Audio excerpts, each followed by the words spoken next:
reached at a visceral level, at an emotional level. They don't respond as well to a verbal level in terms of face-to-face or reading.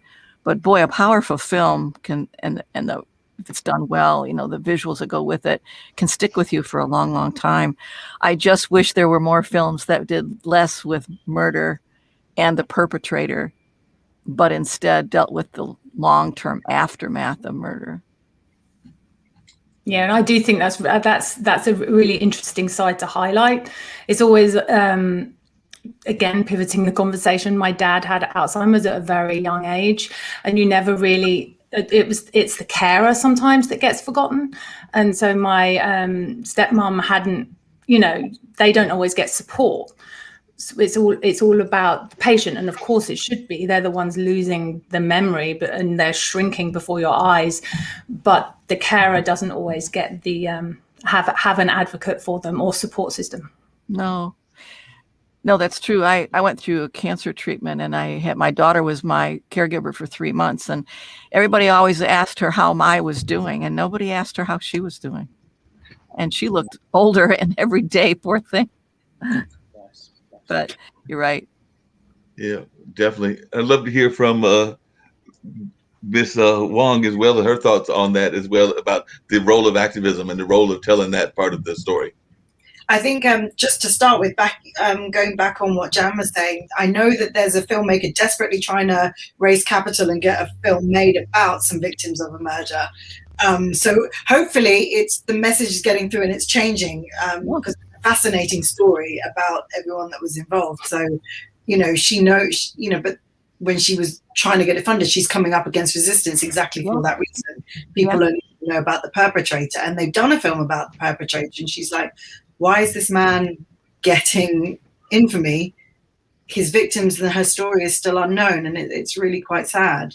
But to come back to the question, I think one of the quotes that sticks out from our film is that when you look at Black art and activism, stemming back from when Africans were enslaved, that was all they owned, was their art. And so we put that quote in the film, and so that everything that has come from Black creativity, especially in America and the former colonies in Britain, has always been an act of protest. I'm a dresser in the West End sometimes, and even that is an act of kind of protest and change in 2021, when I'm possibly the only person of colour in an entire West End show company, and one of about 5 or 6 dressers of colour in the entire West End, and that is a numerous amount of shows, and that's just costume. So everything that you do is kind of related to activism, and you have no choice in that, whether you want to or not. Your very existence is an act of activism, so your art is naturally going to be activist in nature, because you're saying something, because your voice isn't being heard, or it's not being raised, or it's not being understood, or it's not being lifted. Yeah. Before I get to Zach, and I'd love to hear Zach's comments on that, as well as Kimberly and everything, but I'm sure that Jan, just in the nature of her podcast, as well as just me, myself, would love to know the nature of that particular film and that particular filmmaker, because I'm sure that we would love to find ways to give them the support that they need. You don't want to put words like y'all didn't want to put words in Jan's mouth. I don't want to put words in her mouth either and everything, but I'm thinking that she would like to there to help them in that case of getting that story told. So if you can share that, I'm sure that we would love to hear that. I'll share it privately because she hasn't given me permission to share her name. Fair enough. Zach, definitely I'd love to hear your thoughts about art and activism, and then I do want to get to my longtime friend in the sense of being connected via internet and things of that nature, Miss Browning and all of that. So I know she's been a big supporter of our Hayti Film Festival, a big supporter of me, myself, and everything, even though, like I said, Kimberly, we've known each other for about probably 10, 15 years, but this is probably the closest we've actually come to actually seeing each other, much less, I think we've talked on the phone once or twice, but in terms of actually physically seeing each other, this is the closest we've come in about 10 or 15 years that we've known each other. Isn't that crazy? It's crazy, but it's beautiful, and I consider you a dear friend, and I'm excited for you to meet Zach and Lisa, and being part of this team to bring the stories, the struggles, the conversation, and what the conversation should be. And when Zach had this idea, and it's just powerful and a game changer, we think, and having a conversation around this history and our place in it. Appreciate you. Zach, share a little bit about how this whole work came together. Like I said, I know you're one of the masterminds behind it, and definitely I do think that the whole story behind jazz and jazz dance is oftentimes ignored, and that is part of even what goes on in terms of even our culture, our activism, and even in terms of like being truly aware of a lot of things that we've been talking about, even kind of what we've been talking about with Jan and everything. But I'd love to hear some of your thoughts as well as even how you came about doing this particular film. Well, in a way, I actually think just the simple concept and the simple, thing of us actually making this film is actually activism. It is actually kind of putting the voice out there, because to my knowledge, I don't really think anything of this nature to do with the whole kind of like the whole subject of jazz dance has ever really been done. We do see lots of different kind of sections kind of like highlighted, but we never really kind of see, hopefully, a more full picture, because obviously, we're resigned to kind of know the history of jazz dance via the MGM musical and what the history books say, but often the kind of the hidden histories are just as important and are often left out of the conversation or left out of the history books. So actually making this documentary about jazz dance and its kind of founding fathers and the lost people that, have been forgotten through time, often Black artists lost through time, is kind of like our form of activism, really. And it's interesting, Jan, that you say it's a visceral kind of like, it is a visceral form. It's an ephemeral form. Dance is all about, living in the moment and reacting to the moment. So activism and art just has to go together. Otherwise, I don't really think it's real art. Do you know what I mean?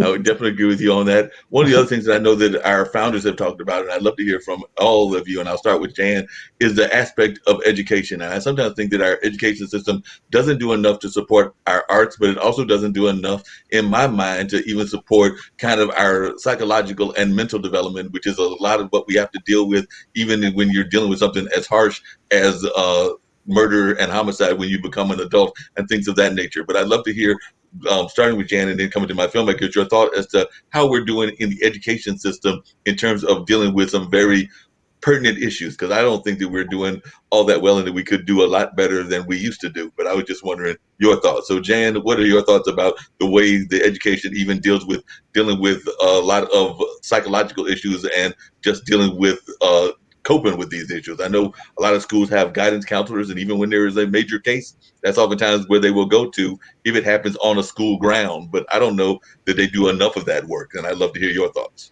Well, first of all, that's not likely in a lot of rural areas. The rural areas have no backup whatsoever. And my husband was, until he retired, a school superintendent. So we've actually had discussions about this very issue. And what frustrates him to no end, if he would agree, first of all, that we need more of this, that, and the other in the curriculum, but whether it's mental health or the arts or whatever, but the biggest roadblock to doing that is the state requirements. The state requires, like, for example, and this is my bias, I don't see why we have to have so much algebra. Take that and dump it and put something practical in there, like personal law, so that when kids graduate, they know what a lease means. They know what bankruptcy means. They know all these practical tips, but we don't. We don't teach mental health. We do teach a little bit of physical health, but the real, at least in the States, I can't speak to other countries, but in the States, the real bottleneck for making some of this possible is with legislation, because it's the state educational associations that impose their requirements, and they are guided more and more centrally by the U.S. Department of Education. Now you're leading a federal battle, to try to make it adaptive to the local community. Where my husband was a superintendent was with the Quinault Indian Nation, and he wanted to bring in some of their arts. There was no room for it. By the time you met at the algebra requirements, English requirements, and so on, it's like, well, they can't have a 15-hour school day. So it goes by the wayside. And they're very limited in their resources. They're very isolated geographically.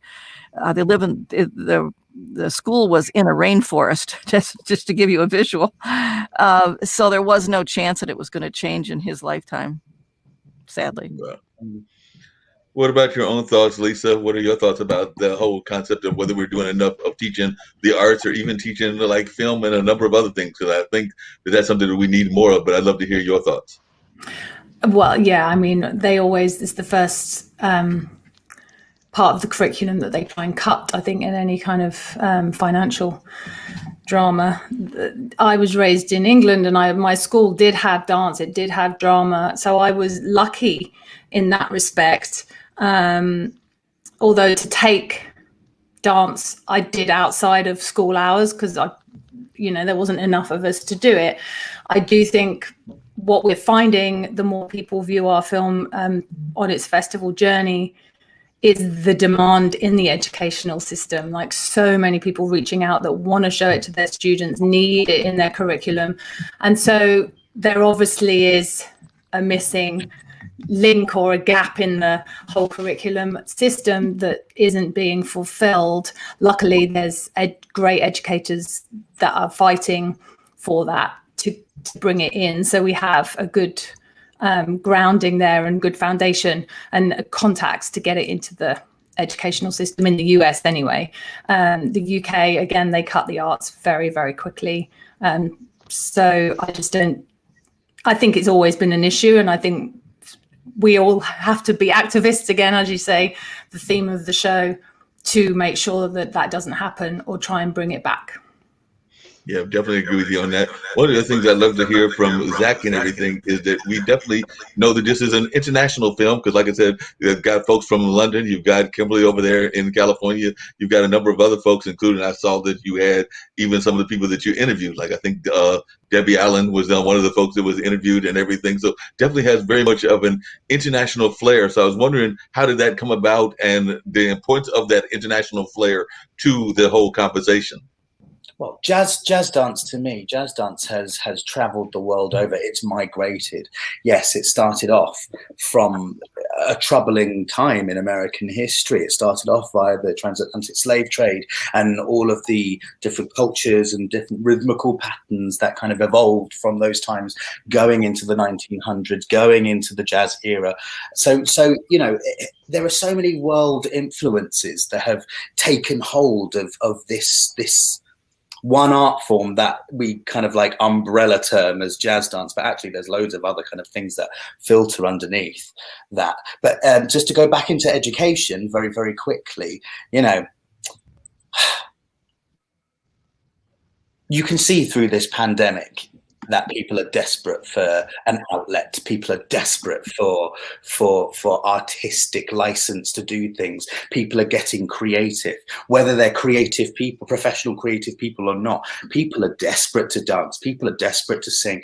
So, the fact that in education, often the domineering kind of like establishment kind of tend to cut money from the artistic side of study. I think that's a real shame. I'm not entirely sure why that is always the case. It shouldn't be. It shouldn't be the case at all. But yeah, I digress.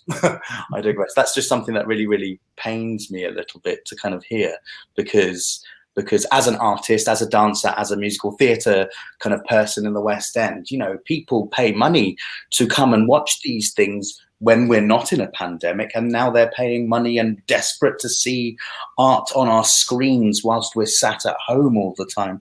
So I think it's high time that governments and whatever take a long hard look at where we are and what is actually important to us as human beings, because jazz dance is all about collectively coming together and using all of our different cultural backgrounds, informing ourselves to kind of make a better future, really. No, I definitely agree with you on that. Definitely have to have the governments, not just the one government, but the governments do a better job of acknowledging the arts, acknowledging a number of the other things that need to get greater support and all of that. One of the things I was curious, and I will start with definitely start with Lisa and just work my way around and everything, is how is everybody coping with this whole pandemic and the fact that we're in the middle of this COVID age and everything. Even Jan is doing her podcast, and I imagine that the pandemic is impacting her as well. So I was just wondering, how is everybody coping in the middle of what we're in the middle of, and do you think that there's any kind of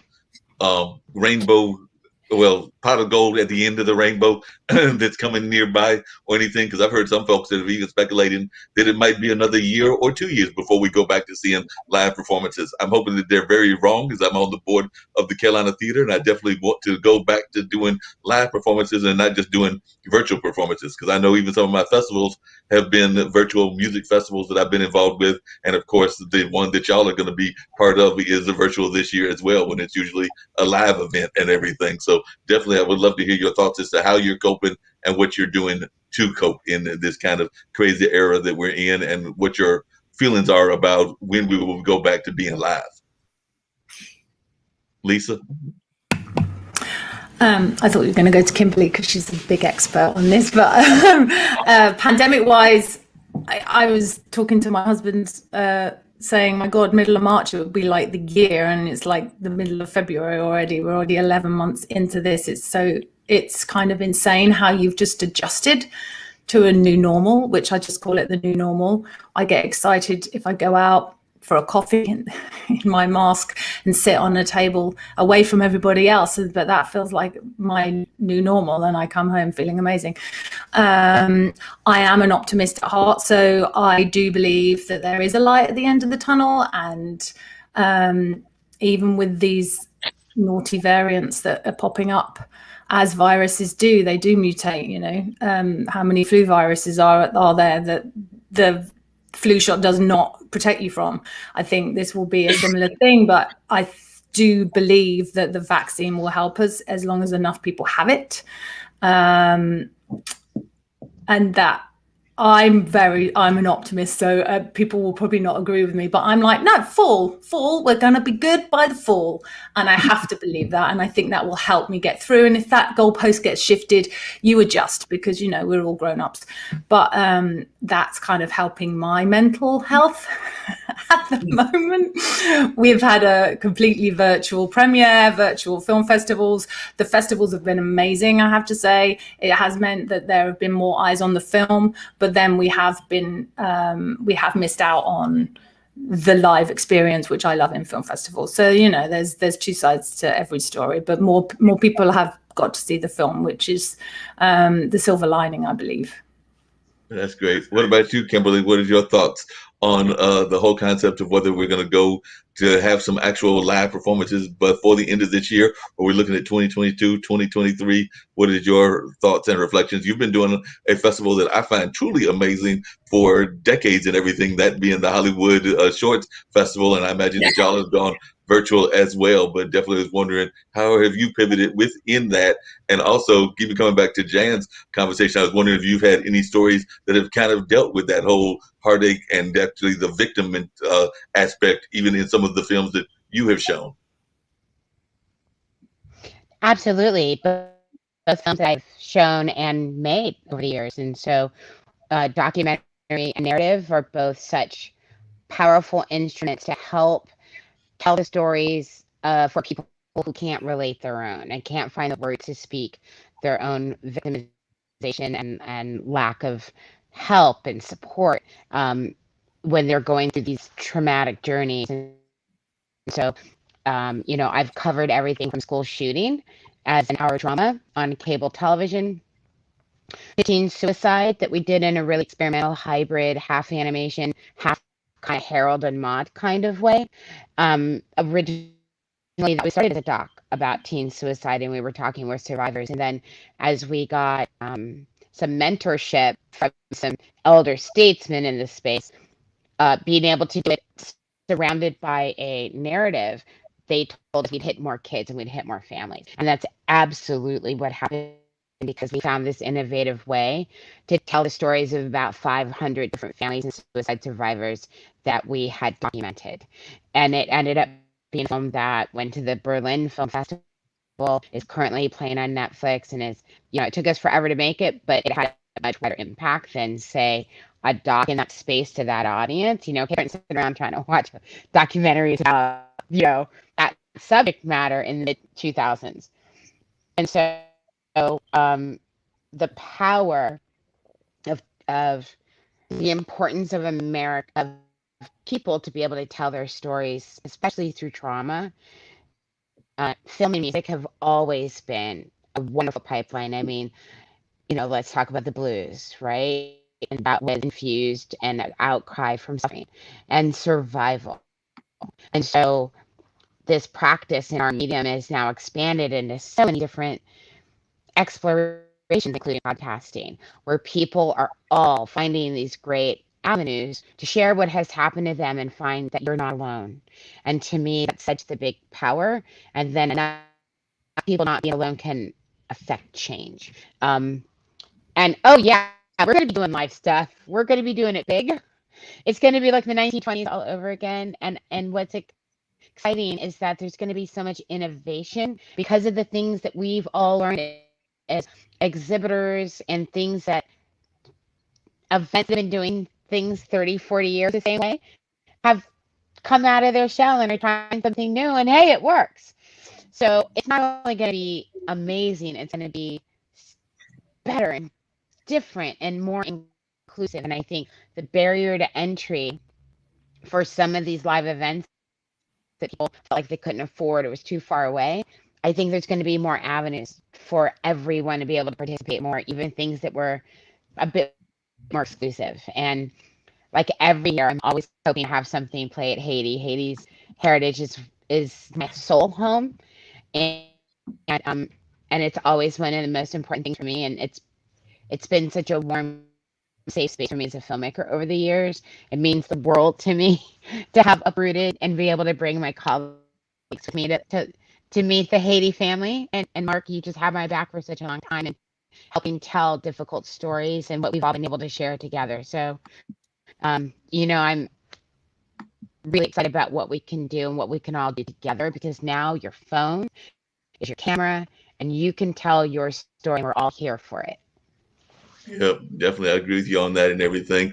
And we've even seen that in some of the cases as the ways that social media has actually brought out more of these stories and things of that nature. Even the stories that happened during Black Lives Matter and things of that nature. I wonder how many of us would have actually known about Breonna Taylor or George Floyd if it had not been with folks with their cameras that actually revealed those stories and things along that line. I'd love to hear from you, Kimberly, and then I'd love to hear from Jan as well, what some of those stigmas were about creating some of those stories that need to be told, but that are very heart-wrenching and are from like the victim's standpoint, or from the those other standpoints that are not the perpetrator standpoint. Because we always hear the glorified versions of, the kind of Hollywood versions of the positive aspects of whatever is going on in those crime worlds and everything, and kind of the glamorization of the crime world. But we don't oftentimes hear that other side as much and everything. So I'd love to hear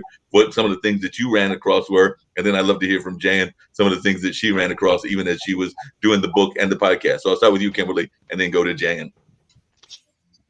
Sure.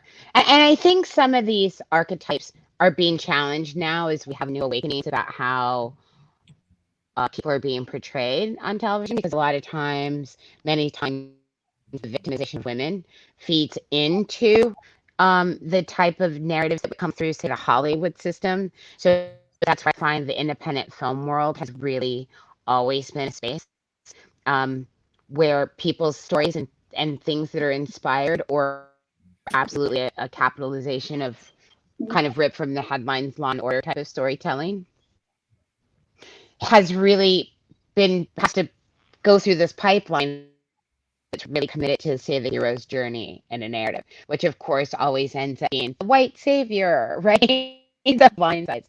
So even in its own flawed way, out of sight, I can't remember the name of it, but Jennifer Lopez and Billy Campbell, where she played, and even movies like The Burning Bed that really started to change the conversation around domestic violence and violence in the home. And those were small steps, but they all steps in the right direction where it was her story. And I think that's going to expand, especially after this time period, because people are more accepting, and also those old systems and gatekeepers are losing power over what's getting seen by the mainstream. Netflix has really taken that next step back, open accessibility to our narratives. where it's not just the networks kind of telling you what you should want to see. So we'll see. This films have always been out there. They tend to live in the studio. I mean, not in a studio space. So hopefully more streaming platforms and documentaries have always been out there telling, listen, when things happen, like Jan's story, it used to be for decades and decades, you had to try to get a local reporter to help you cover your story. And now national news, and it's so difficult to get past that editor that's compelled to, if it's leading or leading, right?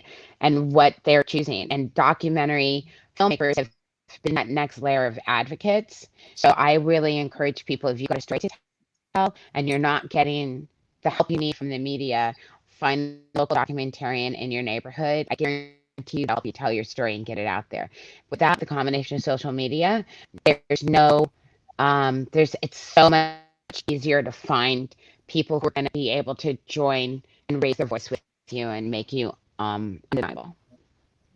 Yep, definitely agree with you on that. Jan, I'd love to hear your take on that as well, but I'd also love to hear, because before, when they were doing the kind of pre-interview before, you were talking about how there's also the gender gap that goes on in the way that women are treated when they're dealing with a homicide and things of that nature. So I'd love for you to elaborate on that as well. Well, one of the issues confronting females is the way we're not portrayed in statistics even. I mean, when they report on homicide data, it's taken at face value. And if you pull it apart by gender, it looks very different. For example, if you look at who is likely to kill and be killed, men are more likely to kill a male and an acquaintance or somebody they don't know. And women are more likely to be killed by an intimate male, someone they know well. It could be their ex-boyfriend, a relative, someone like that, older son. And it's not portrayed that way. So the idea that women grow up with, you have to be careful of dark alleys, that's not the most likely place you die. It's your own home. More women are killed in their home than any other place. That we also don't talk about the murders that women do. And when women kill, it's more likely out of self-defense or they kill their children. When men kill, it could be for a number of reasons, but it's not usually self-defense against a female. So there are these gender differences, and I think they get lost in the bigger picture. And, it spills over into their treatment too. I mean, if women are more likely to get longer, harsher sentences for homicide than men, it's just a very different picture, and that's true in other countries, not just the United States. So there's a lot of, I guess I could say to filmmakers, there's a lot of untold stories out there. And you're right. I agree with Kimberly about the importance of documentary type filmmakers as being the probably the logical voice for some of this. I fear that if Hollywood got a hold of it, it would just become homogenized and stereotyped, and it wouldn't tell the story. But the biggest problem I think we face is I don't think there's much interest in us. I don't think people think about it. We don't have a banner. We don't have films about us. They don't show us in commercials. I mean, we're ignored. And partly that's us wanting to be left alone. I'm not putting all the blame on society, but I just don't think there's the interest there in homicide survivors by the general public. I don't. They don't want to go there. Why do you think there isn't that interest? I'm just curious as to why you think that the general public doesn't want to go there and everything of that nature. And on a lighter note, I'm sure that our audience would love to hear your story about the police officer that was somewhat soft-spoken, but also could be harsh, that you were sharing with me earlier backstage and everything. So I'm sure that folks would like to hear both of those stories. But my first question is, why do you think folks have that attitude? I don't think they want to experience the pain that you have. I don't think they know what to say. They also don't want to be reminded it can happen to anybody. You could be sitting in a library in the middle of a glorious campus day and be killed. I mean, there is no absolute place where it cannot happen. Although, as I've said before, it is a rare phenomenon. I want to put that out there. It's not like your chances of dying from a homicide are great. They're not. It's less than 1% of people that die of homicide. But the point is that I think people just don't want that kind of rawness. There's no easy solution. There's no rainbow at the end. People want a happy ending. Let me put it that way. And I don't know that there is one. My own children, for example, I adopted them because their mother was murdered. Their biological mother was murdered, and their biological father was incarcerated on a long-term prison sentence unrelated to their mother's murder. And they were essentially orphaned. And their mother's murder, which took place when they were infants, still affects them. So it's not just a one-time thing. It can affect generations. There is no rainbow at the end. There is no balloons you can set off and have things go back to normal. One of the hard realities is you have to accept a new normal with all the imperfections that go with it and grow around it. Having said that, I'm also a strong believer, and this is a topic for another show, I guess, is post-traumatic growth. I don't think we talk enough about that. But in any case, to answer your other question, yes, there was this amazing female detective that without her, I don't know where I would have been. Her name was Detective Marlis Landeros. She was the first woman of color in authority in the Detroit Police Department, let alone homicide detective. She was this amazing woman that was very professional, very decisive, but to me, very kind. Very she had an intuition about her. She knew, for example, when to stop talking. Like I couldn't take one more piece of information in. She knew when to stop. She went out of her way for me. She went with me to the medical examiner building and prepared me for what I was going to see, and put her arm under mine because I couldn't stand, and walked me the 25 feet into the booth to see what I was going to see, which wasn't pretty, and stayed with me until I could actually get the words out. And she showed up at my at the prelim. I didn't go to the trial, and helped me get through that. I was so impressed with her, and she was in a terrible car wreck, and her daughter ended up taking care of her. Her daughter was told that she would eventually die of a stroke and from complications, and Christmas Day she did. And her daughter called me and asked me to do the eulogy, and I was honored. I mean, I flew back. I hadn't been back in a long, long time. But one of the things I said in my eulogy about Detective Landeros was that she was meant to be a footnote in my life. And instead, she left an indelible print on my soul. That's the kind of impact she had. I'll never forget her. Amazing woman. And when I read the transcripts of her interrogations of the suspects, oh my God, there was a whole other side of this woman I didn't even know existed. She could burrow in like nobody's business. And she'd lean in. She was fearless, and she got the confessions. That's an unusual person to be able to do. And she wasn't that old. I mean, looking back on it, this is 30 years ago. She was probably in her late 30s, early 40s. And boy, was she talented. And I'll never forget her. She just made a lifelong impression on me. Wow. Seems like she was an amazing woman, no doubt about that and everything. What are some of the, Jan, what are some of the things that you think folks need to be aware of when they go through those situations? We were talking earlier about how I feel that in some ways my second cousins were impacted by the murder that they were witnessing when they were kids and everything. And I'm sure that it impacted them in different ways, psychologically and socially and emotionally and a number of other ways. I mean, I haven't had a sit-down conversation with them about that, but I can only imagine what would have gone through their minds and how it's even impacted them as grown adults now, even though that happened when all three of them were kids. But what are some of the things that you think that folks need to be aware of when they're talking to folks that are going through these harsh kind of situations? Don't throw platitudes at them. Don't sound like a Hallmark greeting card. I'm so sorry for your loss. Don't go there. That's trite. Sit down with them and listen. You're not learning if you're not listening. And people need to pour out their heart and not be judged and just unburden themselves. There's no magic words. You don't have to be worried about that. And that goes for years later. People stop talking about the deceased. And I think that's not healthy. I think people don't want to, they have this idea, well, if I bring up so-and-so's name, it's going to make them sad. No, the reverse is true. You need to bring up and say, let me tell you a funny story you may not have heard about your cousin. Or I don't know if you know this particular thing that he gave me was so valuable and why. Occasionally talk about them and let them know that they've not forgotten. That's very important. For the homicide survivor themselves, I would if I had to drive home one point, it is this, and that is the power of connection. Whether that's connection through film, whether that's connection through reading, some kind of connection. The worst thing you can do is withdraw and go into a corner and push everything away. That's not going to help you out at all. In fact, it's going to bring you a world of hurt.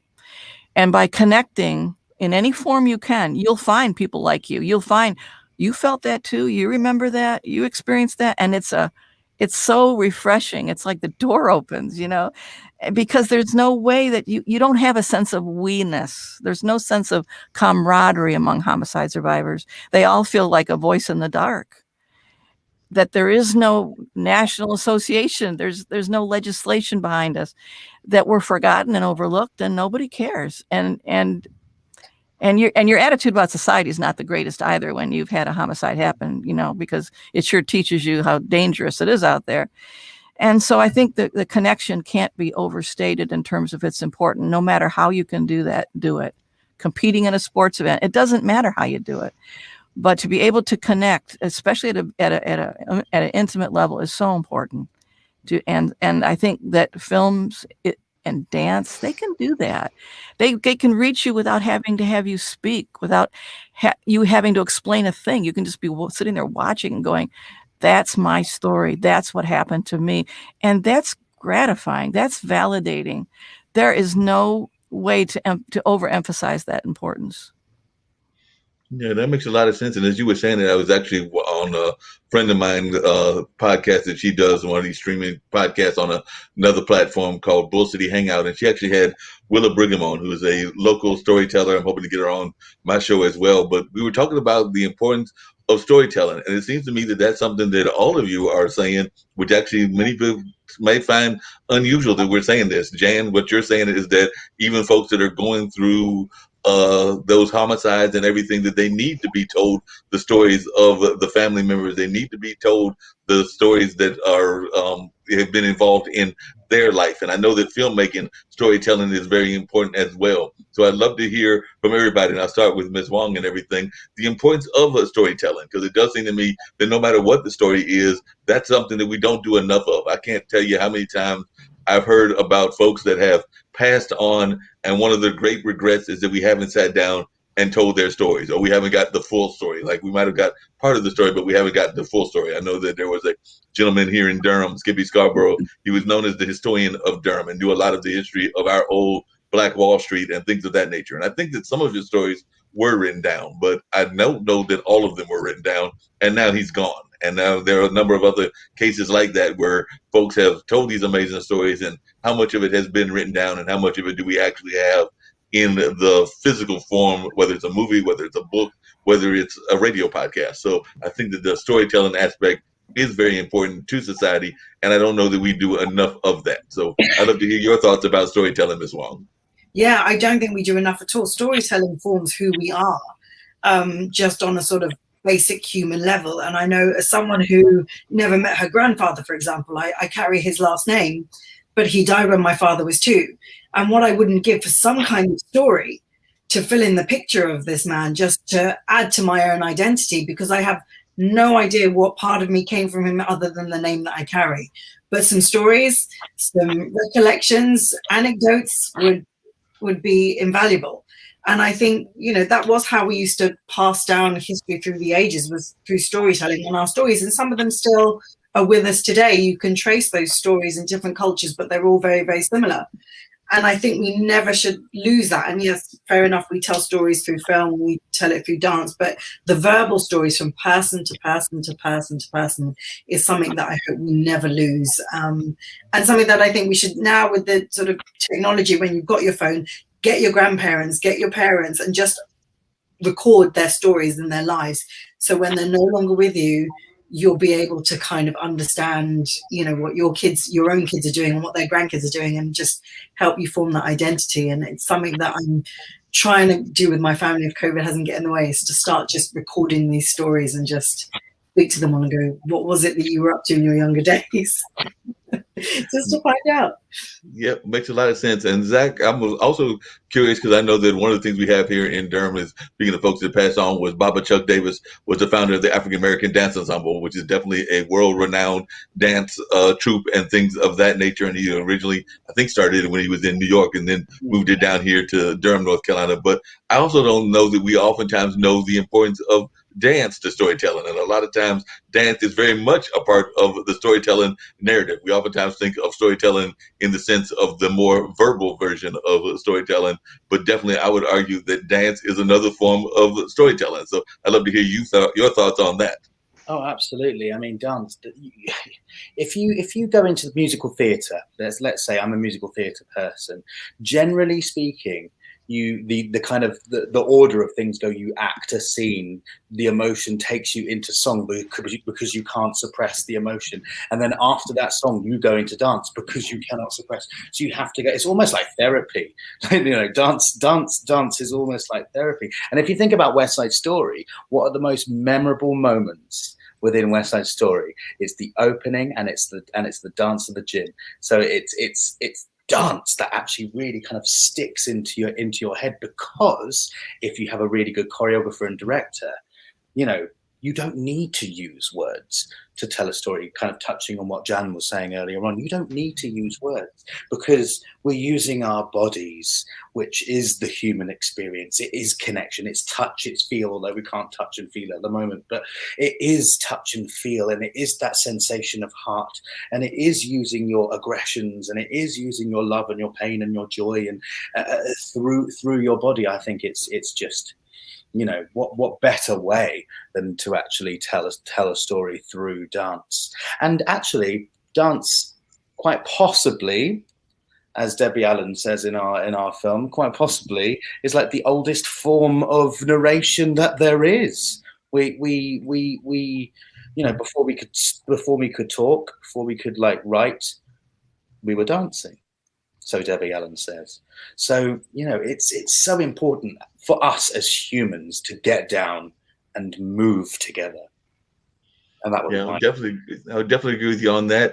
And Kimberly, you had mentioned it earlier. I'd love to hear your thoughts about the importance of even the filmmaking aspect of the narrative and everything, because I definitely think that that's something else that we don't do enough of, is actually doing enough of documentary work and all of that. And I think that some folks can just pick up their iPhone and actually record their grandparents and some of the other folks. It may not be a professional film. It may not even be considered as one of those that's going to be in, say, a Hayti festival or even a full frame festival, but it can also share that message to family members that may just need to know about that relative that is on the planet right now, but may not be on the planet next year or the year after. So definitely I'd love to hear your thoughts about the importance of using film as part of the narrative as well. Yeah, I think it is. Since the dawn of the advent of this technology has been such a crucial process that's humanizing. And if we think about the way that video has been used in the healing process at the Shoah Foundation, and that mission to get every Holocaust survivor story on film and tape to be not just archived, but to be a living memory of what has happened in our history, but the process of survivors, when they speak their truth out loud, is healing on the inside as well. So when we look at why it was so important when the Smithsonian opened the African American Museum, all through the place, anywhere that you go throughout that whole amazing museum are rooms that you can walk into to tell your story, to document your history. What do you remember? What do you know about your mom, your grandfather, your life? And the fact that that was so strategically placed, you can't go anywhere from the slave ships in the bottom all the way up to the rain room at the top. There's somewhere that compels you, come tell your story. And that's such an important manifestation that confirms how important and how worthy you are to tell your story and to document and get your grandparents, your great-grandparents to tell these stories, because especially through COVID, we've seen the rate of speed at which we're losing our elders, and we're losing people who are such history holders for their part of our family, right? They're a section of our family. A lot of them are the holders, and a lot of them died unexpectedly because of COVID in the beginning. We just lost so many alone without that moment to be able to capture. So I really encourage people, and because I think it's a celebration. I don't think it's a modeling process. I think it's honorific, and again, it's instinctive because every culture on the planet has some form of griot history, legacy that you can discover. So I love the fact that social media has helped people, and they use different language, but they're their own storytellers. And I think they've used like citizen journalism when that was around, right? It changes names, but it's the same principle, it's the same activity. So I hope that people are inspired to spend time with somebody important in their family to them, and ask them what they were doing when they were 12. Like, what was the most important thing that happened to you that changed the trajectory of your life? I think that's always a great starting question. What was the big decision you made that changed the course of your life? And we don't ask our relatives that enough, especially our elders. And that can be spark plug a conversation that the family has needed to have for 50 years. And just make sure your iPhone's on and charged. Yeah, you do need to make sure it's charged, because I have had that situation where the phone does run out of juice and all of that. So that is something you need to make sure that you are prepared in order for it to happen and all of that, because definitely I do know that sometimes it does not happen the way you would like it and everything. So I was going to bring up, and y'all were kind enough to send me a couple of the trailers, so I was going to bring up one of the trailers, and I might bring up both of them, but I was going to bring up one of the trailers for Uprooted and let folks check that out as well, so I think folks will find this very enjoyable and all of that. If I can't get it to play, and there we go.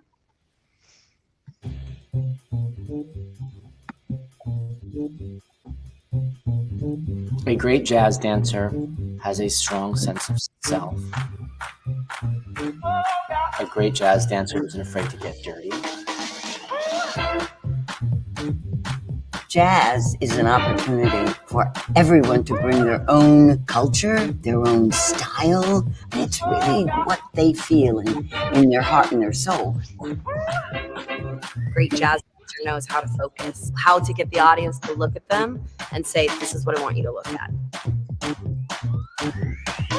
It's like the great jazz musicians. There are a lot of people that can hit the notes, but can they put it together? Can they make gumbo with it? Can they zhuzh it? You know, that's jazz dancing.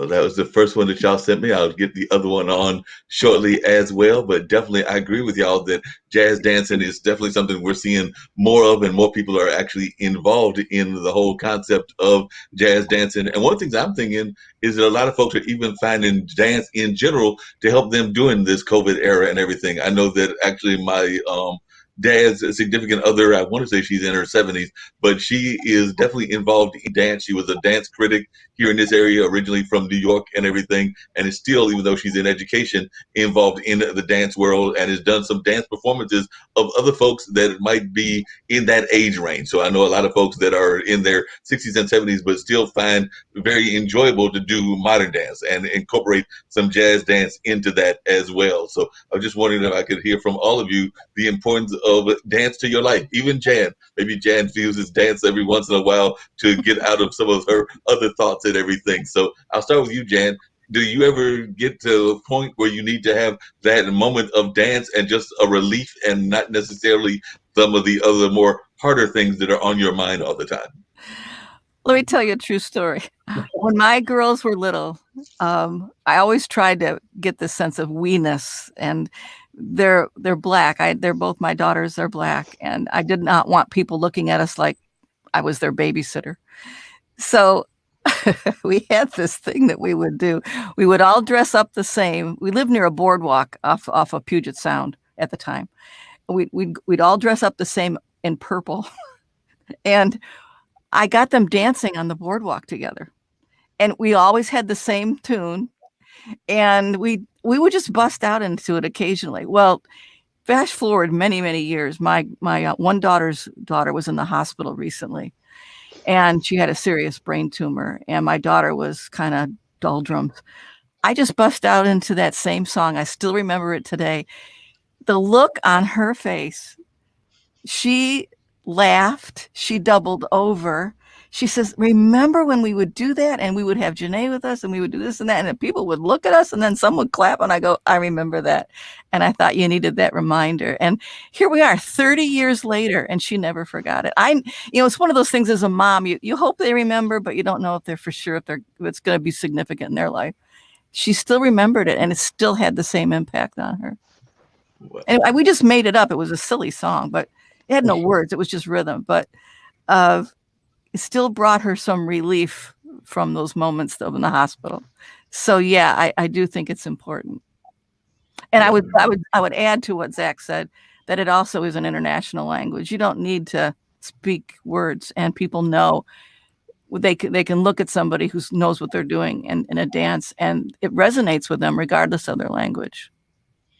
No, I definitely agree with you. And I want to hear what Zach had to say about that, because there's another friend of mine who is also Zach. He does one of our shows on IBM TV called Funk Music with Zach. And then he does another show called Funk from the Front Seat that we've actually moved to his own platform and everything. But he's still very much involved in our family and everything. I actually still produce the Funk from the Front Seat show and all of that. But definitely he talked about the whole concept of music, and I think you would add dance to that as well, that it's the one place where all of our divisions, all of our isms are kind of put aside, because as he puts it, nobody really cares, what your religion is, nobody cares what your race is, what your orientation is, what your class is, or a number of those other division points are. All they care about, in his case, he's a big fan of funk music, so all they care about is what George Clinton and Parliament and Funkadelic and Bootsy are putting down. And I would argue the same thing about blues and jazz and a number of other musical styles, is that when you're listening to that, you're just in there enjoying the music. You're not caring what the person next to you is or what they've been involved in. And the only thing that might be a point of contention is if they don't like the same song that you like or something of that nature, but it's not a major point of contention. It's really a unifying factor. So that's the way I feel about both dance and music. But I'd love to hear your thoughts, Zach. Well, I think music and dance, music and rhythm. It's the most human. It's the most base, the base feeling we're ever going to kind of like feel.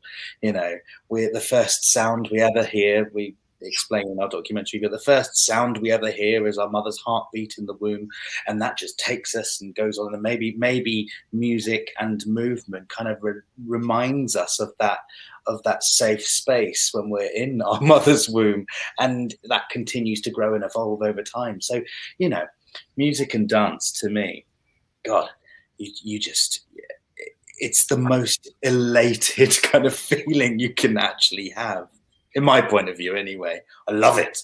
God, it's a good release. It's a good release. Yeah. What about you, Ms. Wong? What is your thoughts about the connection of music to dance and how that can be a unifying factor when we have so many things that are dividing us? And I'd love to hear from all of you after we get to the conversation about music and dance, about social media, because I do sometimes think that social media can do sometimes the opposite of that. But I'd love to hear first about your thoughts about music and dance. Yeah, well, right now it's Carnival in Trinidad, and I was there this time last year, and I think being able to say dance on the street in complete and utter freedom reminds you of what it is. And I think I'm feeling it this year because of the stark contrast of this year being locked down. And this time last year, I was literally the freest I think I've ever been in my entire life. And that came through dance. That was just, you're dancing with people of all races, genders, creeds, anything. And you're on the street. And the whole point of Masquerade is to take the streets back and for that small period of time to be free. And it is, I think, the most cathartic and wonderful experience that we get to do as human beings. So yeah, I agree with Zach. I just think it brings out something. It's safe, it's healing, it's all of those things, and you come back a different person. Yeah, definitely. What is your thoughts on dance, and how important has dance been to your life, Lisa? Very, actually. I think for me, it was in my soul, it still is, even though I don't perform anymore. But I would hear music and I would just dance. Literally, I just would dance. I would, we used to have Top of the Pops. Top of the Pops would be on. I'd get up. Whoever was in the room, I would just like improv. And as an adult, I hated improv. And yet as a child, I had no inhibitions. I was free.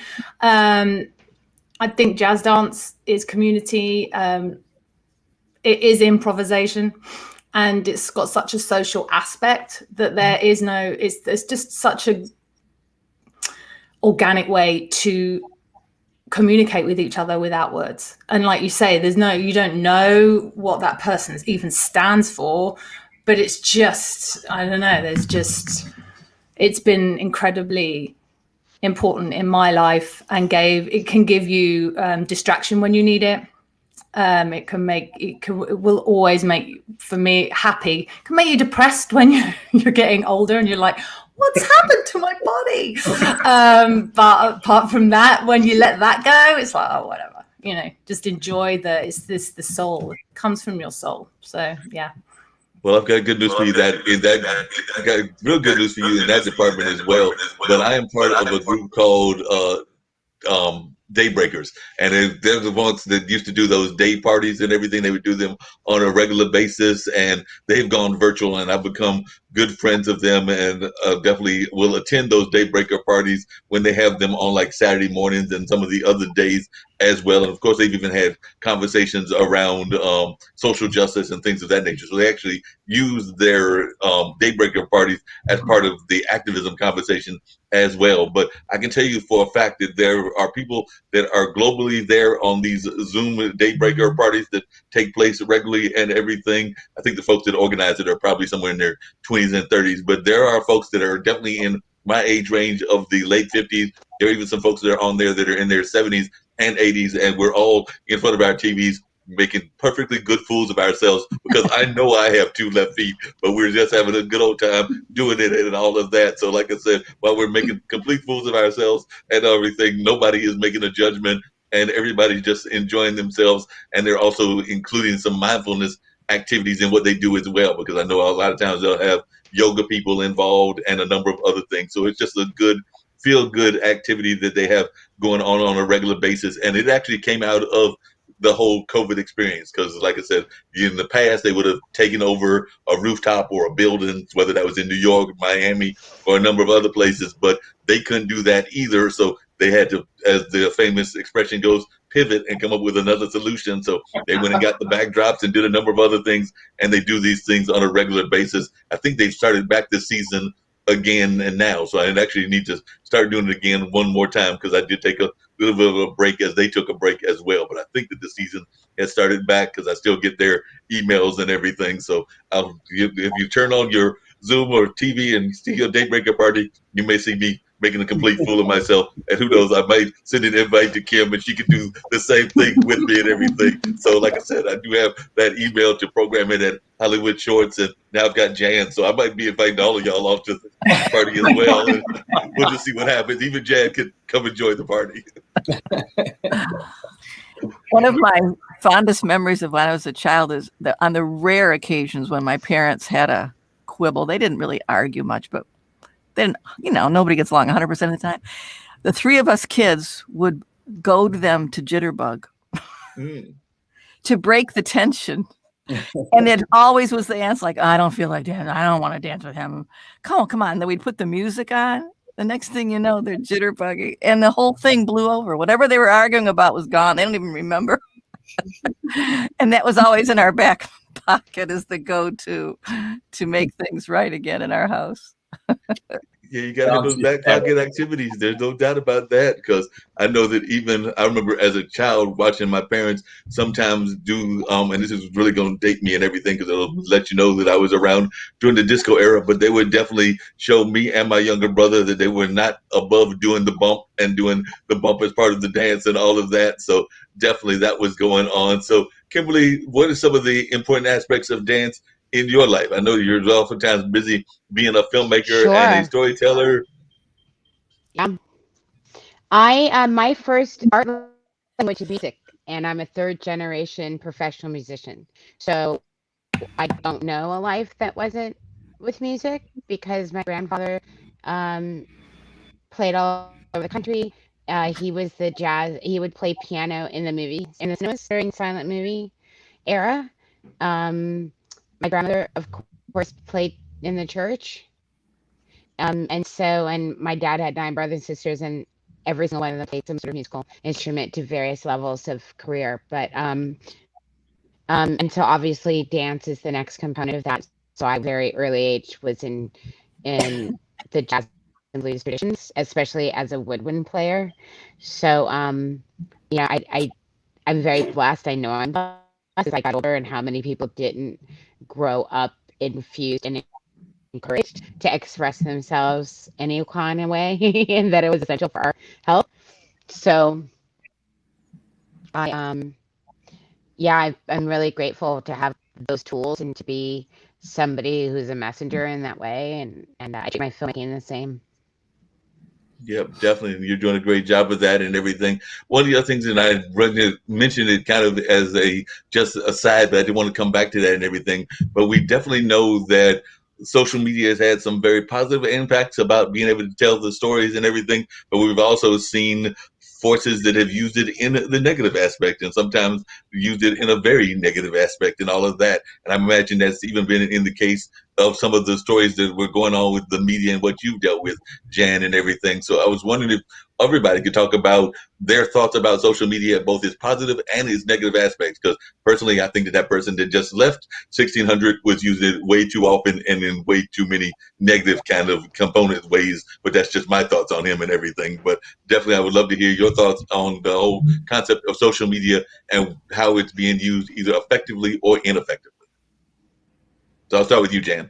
Oh, I think social media, like other previous earlier forms of media, like television, can do good and bad.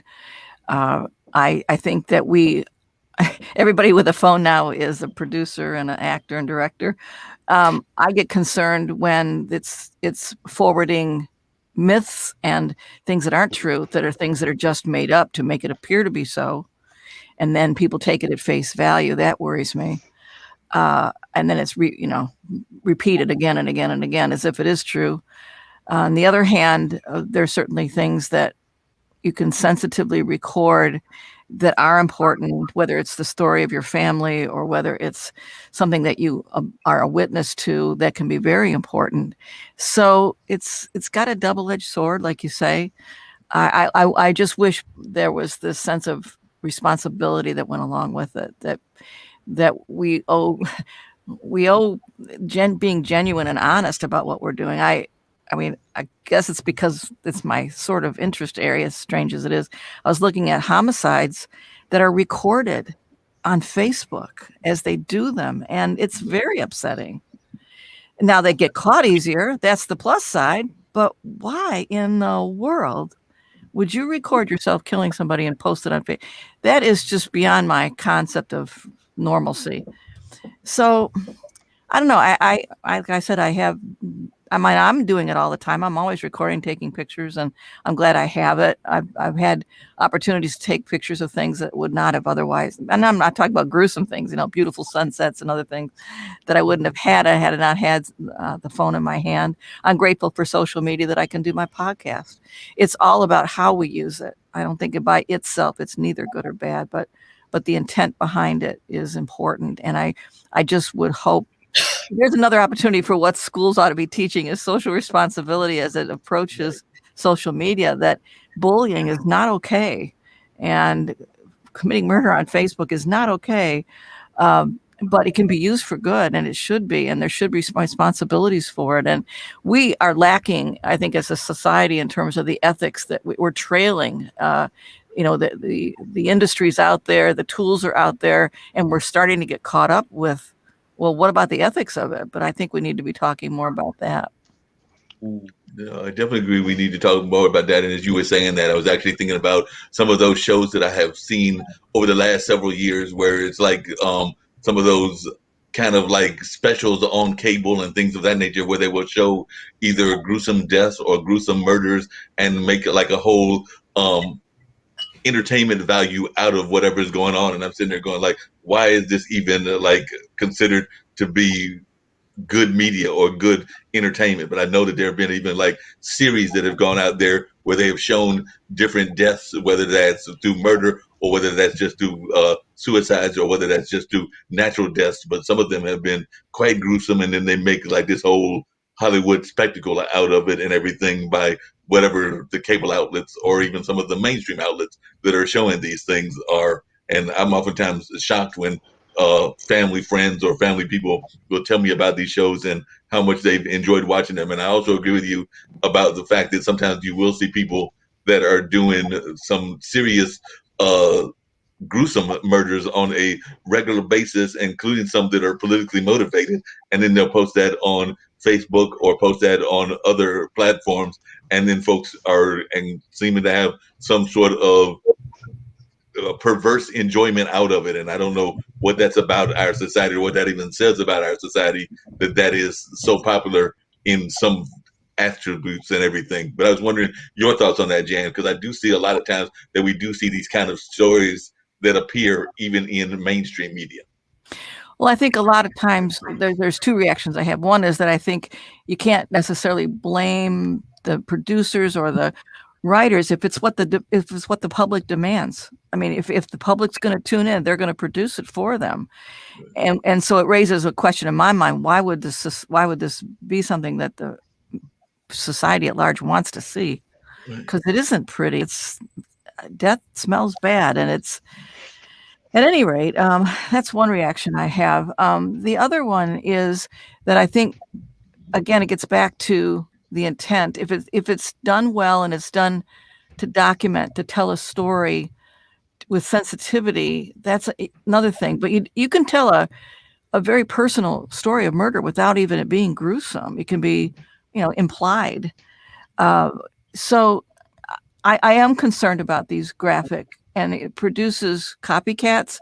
And I think a lot of it also stems from people wanting their 10 minutes of fame. I get this out there and people will tune in, and people, that's a symptom of being, I think, feeling invisible. You're going to get your 10 minutes of fame no matter how you do it, even if it's a copycat murder.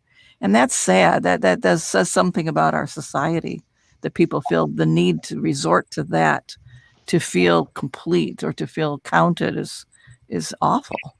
Yeah, definitely agree with you on that. Lisa, what are some of your thoughts about social media and how social media is used either in a positive or a negative aspect? Yeah, I mean, I echo Jan in that it has both sides. For me personally, it connects me with my family because I live in California, they're in England. So we've got lazy, I guess, but it's an easier way for people to check in. My mum, we speak about once every 2, 3, 4 weeks because of the time difference. But I know if she's liked certain posts, she knows what I'm up to. So there's that unspoken word that you go, oh, okay, fine. I know mum knows where I'm at, and she doesn't post. I can see that she's following me. So the connectivity is great. I do think we have a responsibility to, and everyone, I don't think they were regulated. I think everything grew at a rate on social media than the people that invented those platforms. I don't think they even anticipated it growing that fast. So I don't think the structure was in place. Federally, they should have had restrictions. Things should be fact checked, because there are so many people that read something, repost. That's coming in place now, but I think before that there was just so much, people don't fact check themselves. They were taking what was on Facebook, and there's proof. There's Trump supporters quoting Facebook quotes that were absolutely untrue if they fact checked them, and they didn't. So it's dangerous, but it's brilliant at the same time. And I think it's responsibility of everyone who uses it and whoever created it, and the government. I definitely agree with you on that. Ms. Wong, I'd love to hear your thoughts about social media. I'm imagining that it's been important both in your own life as a creative, but also as one that is seen as being used quite effectively in the Caribbean and things of that nature. So definitely, I'd love to hear your thoughts on social media and its importance and both the good and the bad of it. Yeah, I'm not a fan of social media at all, and I use it begrudgingly because of work, because I have to. And I think I've had, I think what the problem with social media is that in anonymity, it allows you to escape consequence from your words, your actions, your deeds, which you can't do in real life. And as someone who's been on the receiving end of racist bullying, you wouldn't be allowed to do that to my face. But the anonymity of being in a message or being in a post means that you think that you can get away with that. And I don't think there's enough control there. And I think it's brought to the surface a lot of the ugliness that we as humans have inside us, and we're bringing that out. And I'm hoping it's a purge and we'll get back to a kind of more civilized way. But honestly, I understand the connectivity, and I think it's great that I can speak to relatives here, there, and everywhere. But I think that that's too high a price that we pay for the damage to our mental health, the damage to the fabric of society. I just don't think it's worth it. Sorry to be completely contrarian. No, that makes a lot of sense, and I can definitely agree with you on that. You had mentioned, and Jan had mentioned it as well, about the whole concept of bullying, and I do know that that's a big issue in our society. So I'd love to hear you talk about some of the bullying that you've dealt with personally, and then I want Jan to touch on that as well, because I do think that is an important topic that is not touched on enough of. And I know that we've actually got one of our producers that has done a film called And Hero, which is about teenage suicide and teenage as a resultant around bullying and things of that nature. So definitely it is an issue that is very prevalent, and some would even say more prevalent in this day and time. But I'd love to hear first your thoughts, Ms. Wong, and then come to Jan. Sure. I mean, it's little things like, last year, that whole summer of reckoning, and people are putting up posts, but that these are the same people that racially abused you a few months prior, and you're sort of reading this, and you're, whenever there was a terrorist attack in England, you go on and log on and be like, okay, who's going to say the Muslim thing? Who's going to be making derogatory comments? And so that trauma, every time you would log on to see people that you know and love sprout really hateful things, is traumatizing. And I don't think we've looked at the aspect of that, people that you care about, that you work with, that knowing that they also hold these things, but they would never say it to your face, but feel emboldened to say it because they can type it, is actually really traumatic, because these are people that you put your trust in and your life in, and you didn't know this side to them. So that I've never really recovered from, if I'm completely honest. And it's just really interesting to watch, and I try and stay off it as much as I can, but you have to go on for work. You have to go on for various things to check on people and all of that kind of stuff. But yeah, if someone pulled the plug on them all today or tomorrow, I would not be sad. Understood. Jan, love to hear your thoughts on that, because I do know that bullying is something that has even impacted some of those school shootings that have been very much famous, and definitely that has been an aspect of what was included in those school shootings, whether it was Sandy Hook or whether it was a number of other famous cases like that. Yeah, it can be. I wanted to first double back and make a comment about the anonymity. I totally agree with that. I think that the only silver lining in that cloud is that at least you know what they're made of. They shouldn't say it at all. They shouldn't think it at all. But if they're putting it out there because they think it's anonymous, these people that you thought you knew, and then you find out what they're really like, well, at least it's visible. And now you know who you're dealing with. That's the plus thing. And another point I wanted to raise, where it concerns me a great deal, is with sex trafficking. I mean, Backdoor, for example, was a media phenomena where a lot of kids were recruited for sex trafficking. And one of the solutions two solutions that's been proposed is, one, to make the platforms responsible for what they post. In other words, if you have a platform where you're allowing sex trafficking knowingly, this is one of your people that use one of these groups that use your platform, then you are going to be accountable for the actions of the people that you allowed on. And the other part of it is that I think the big missing piece in a lot of this is that the parents of kids are way behind in their technical skills and don't even know some of the I mean, they don't know that their kids can buy and sell drugs with an app.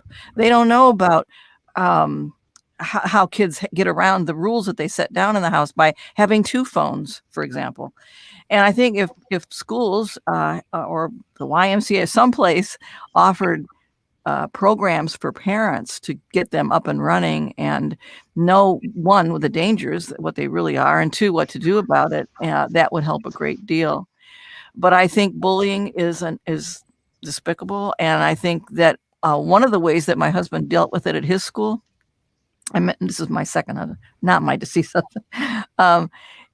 And with the kids' blessing, they came up with it together. They decided for 2 weeks to put all their social stuff away. They collected all their phones, all their computers, and locked it in the school.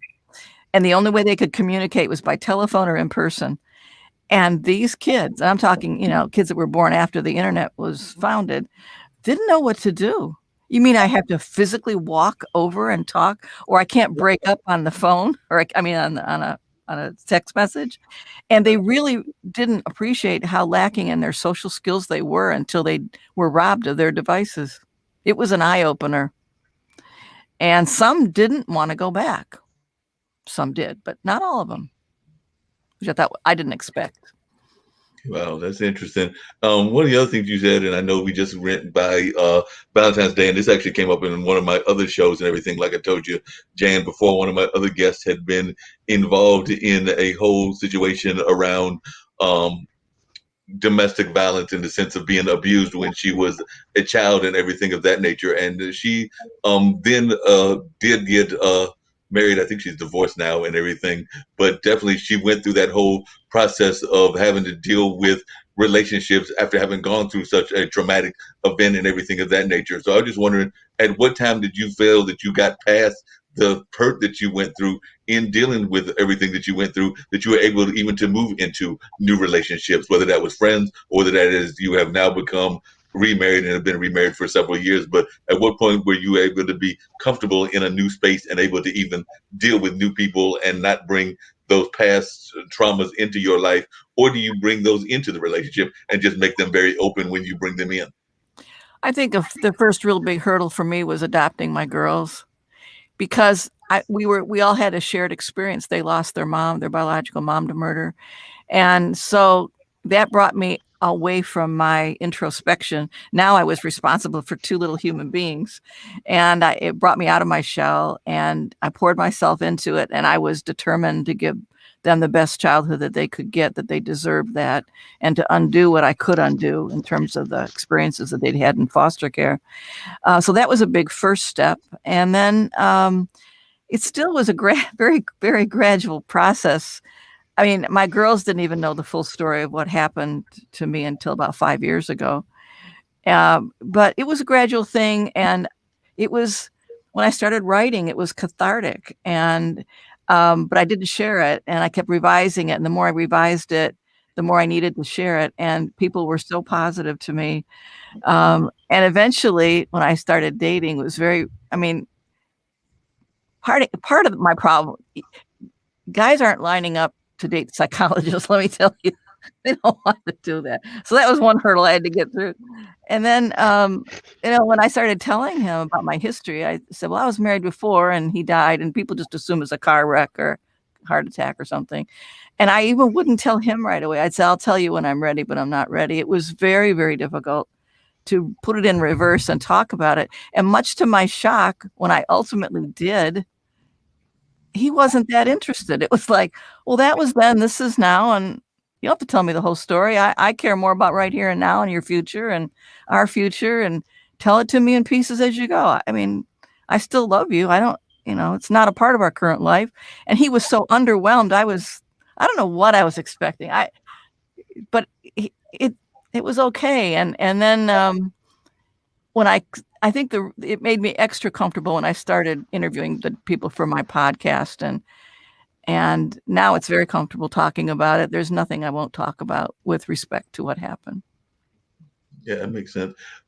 Lisa, she was talking about catharticism, and I think that that's very much of something that is used quite often in the performance world, and it definitely helps us release a lot of energies, whether that's positive energies or negative energies. So I'd love to hear your thoughts on that, and then I want to get Zach's thoughts on that as well as Ms. Wong and Kimberly, because I do think that a lot of times we do need to have these cathartic kind of releases, and sometimes that release might be dance, it might be music, it might just be good old-fashioned conversations.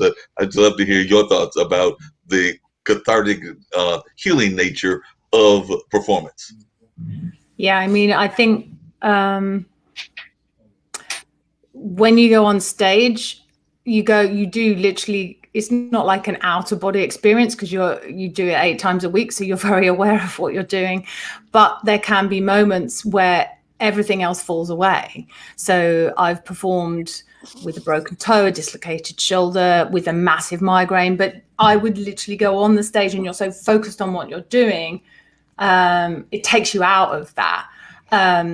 That's talking about the pain side. The downside, if there was anything that had happened that was sad, you still managed. I found that more healing, to be performing or dancing or teaching or doing something to help me through that process. And then when you're happy, it's even better because it just takes you to another level. There's very few, but some performances that I've done that you walk off and you're like, that's like, with everything went so perfectly, and was just, you're in that moment.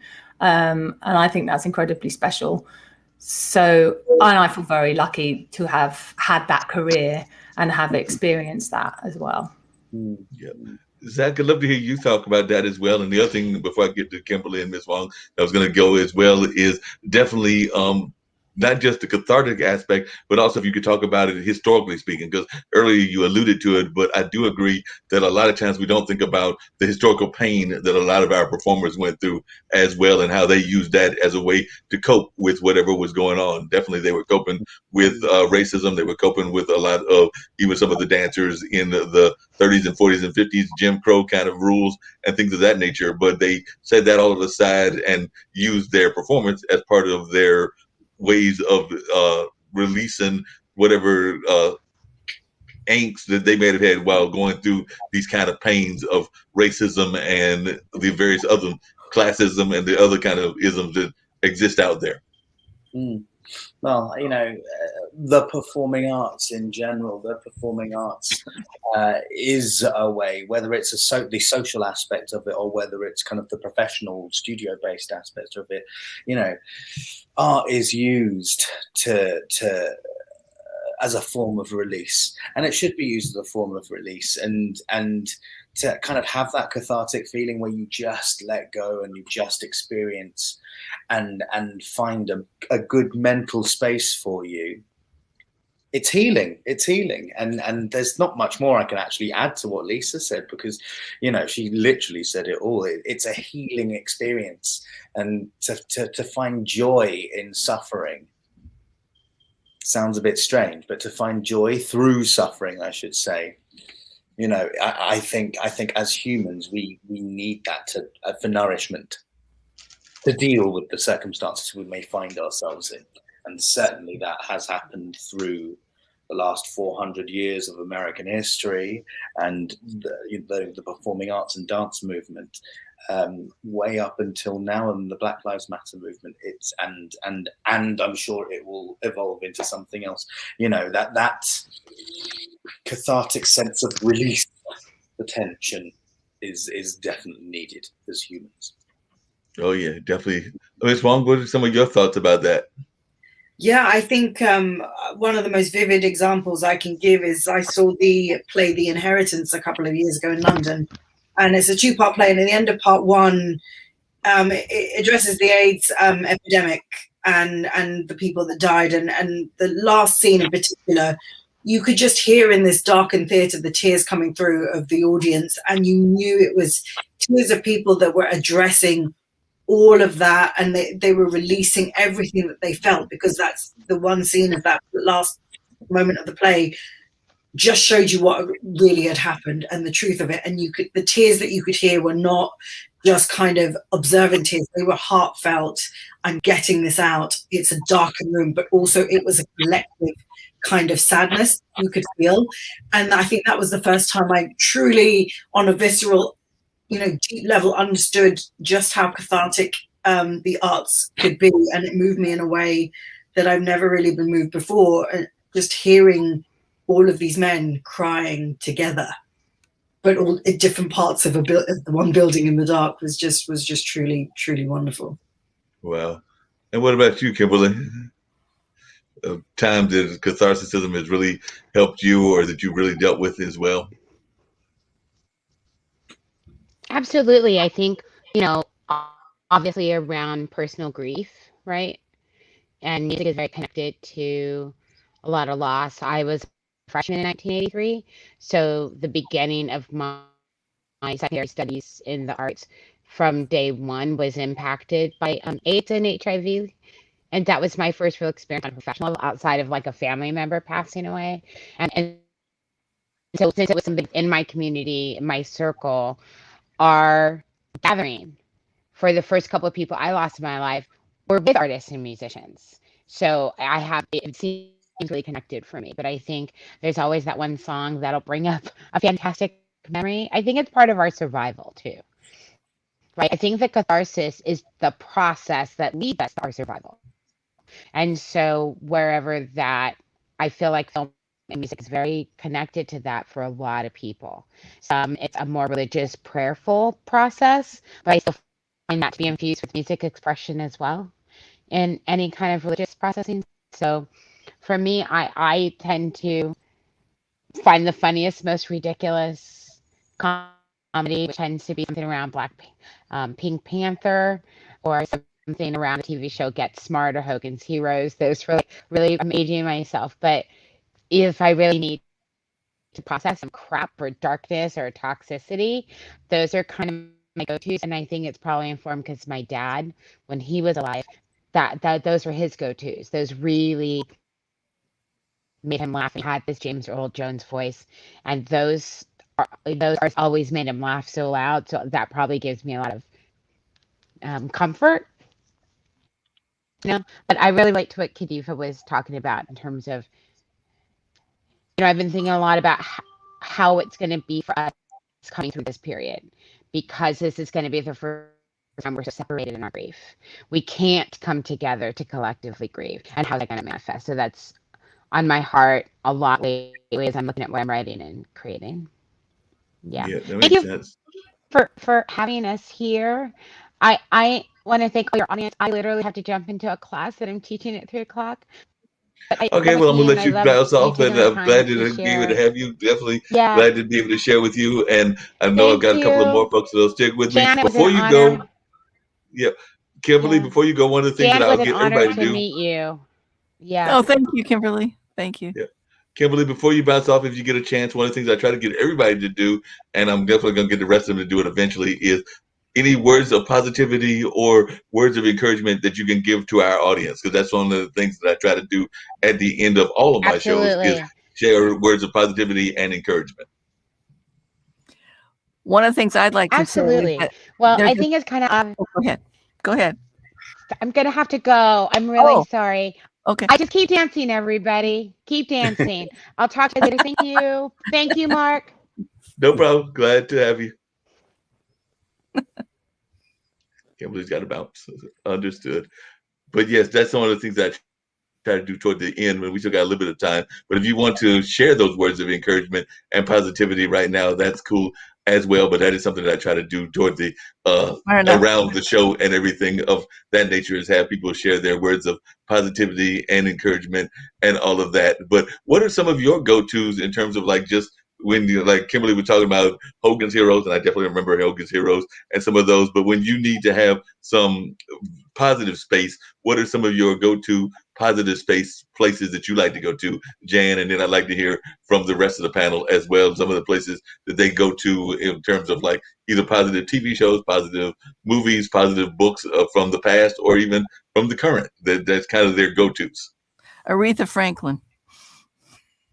Cannot go wrong. You definitely cannot go wrong Loud. with Aretha Franklin. Play it loud. Play it loud. Yeah. Cool. That's a great one. What about you, Lisa? Oh my goodness.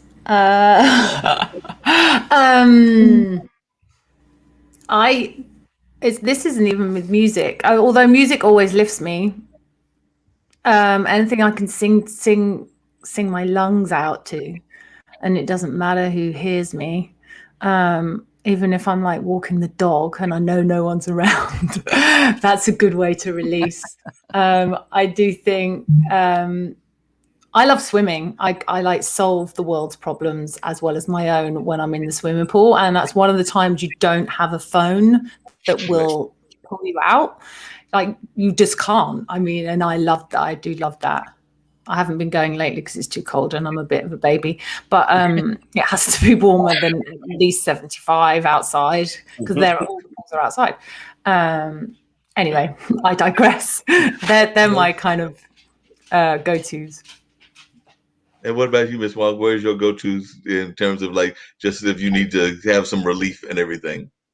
I mean, there's obviously things like music, but I don't tend to share exactly what they are because I feel like that's something that's mine and my retreat. And I kind of, if you're putting something on or a song and you don't want people to know how you're feeling, you know that you're putting it on to cope, but they don't necessarily know. Or a certain film I'll go to when I'm feeling a certain way. It's just like I keep those to myself so people don't know. It's interesting you said that. I'm curious to get to Zach's as well, but the reason I said that's interesting that you say that is because I've done these kind of shows for a number of years, but I started off with my parents' radio station because they had a community radio station, and then I started doing another radio station connected with North Carolina Central University. And when I did that, I was still, because I'm still single even at this late age of late 50s and everything, but when I was dating a particular lady, I had friends that would tell me they knew well the relationship was going based on which songs I was playing. So I started doing like the exact opposite. So it was like I was mad at them, I would play happy songs, and if I was happy, I would play mad songs because there was a time frame that they were sitting there going like, yep, we know that y'all had like a fight because you were playing too many of those I'm not really feeling you kind of songs. Or if there was good moments going on, they were like, yep, everything's hunky-dory and everything's wonderful now. So I can definitely relate to that idea of sometimes you have to not be as open as you want to be, because even now I'll have family members that'll be like, if I'm getting ready to post something on Facebook, they'll be like, we don't want that on Facebook because we don't want the whole family to know everything. So definitely I can relate to that whole concept and everything. But Zach, what about yourself? What are some of your go-to feel-good moments? Oh God, I mean, if I'm going to try and make myself feel better, I think it's taken me a while to kind of realize that work needs to stop sometimes. Do you know what I mean? I need to stop because work has always been my make me feel good kind of go-to. Yes. But now I'm kind of, at the ripe old age of 39, I am now kind of, I get tired. I go to bed. I get tired and go to bed and have a sleep, which I never used to do, actually. I was a very light sleeper. So now I kind of just go, and sleep could be a wonderful thing, as I'm sure Jan can testify to. A lot of times that's what psychologists say we need more of, even in this COVID era, is more sleep. Because I know a lot of times they complain that as we have been stressing over COVID and stressing over a number of other things, that we're not sleeping well and we're not eating well, and there are a number of other things that we're not doing well in society. So I'm sure that if you were to don not just the part of your podcast and part of your psychology background, but the rest of your psychology background, that's something that you would also agree with, that we as Westerners particularly, but I would argue the entire globe, are not getting enough sleep because we're all worrying about the pandemic and just life in general. Well, it's true that basic self-care is important. And I think a rule of thumb is that if your mind's tired, you do something physical. And if you're physically tired, you do something with your mind so that you get that balance. Too much desk work isn't healthy, and you start to walk like you're still in your chair. Right. Wow. And yet, if you're doing physical labor, you need to sit occasionally and just stimulate your mind. So I think a balance is what's needed. And I think another thing is just to turn off the COVID news. Mm. You know, I mean, it's 24/7 and it just drives home the point again and again. And I think there's time to just shut it off and go do something safe that'll not put you at risk, but turn it off. Yep, I agree. Sometimes you have to turn it off. I definitely agree with you that you have to turn it off. Speaking of not turning it off and everything, one of the things I was going to come back to you on, coming back to the whole concept of being a survivor and everything, is I was wondering about books that you feel that have done it right. Because, like I said, we've always had those books, whether it's Truman Capote or a number of other books that have been about famous cases, but a lot of those I think highlight the not so much the spectacular aspect of whatever the cases were. But can you think of any books that have done it right? Would you say that Truman Capote did it right? Would you say that some of the others have done it right? Or are there no authors that you're really big fans of that have got it right when they've told the story and actually told the story of the victims? There are not very many books to choose from if written by a homicide survivor. Truman Capote's book was important because it was the first to tell it like in a story-like fashion rather than a reporter-like fashion, and it was, very groundbreaking. Let me think. I have a collection at my house. Well, the book, the one that I just got done was with the woman from Israel who was attacked by the machete. That was true. I'm trying to think of the name of it. It'll come to me in a moment, because she talks about the long physical recovery that she had, then followed by the long emotional recovery that she had.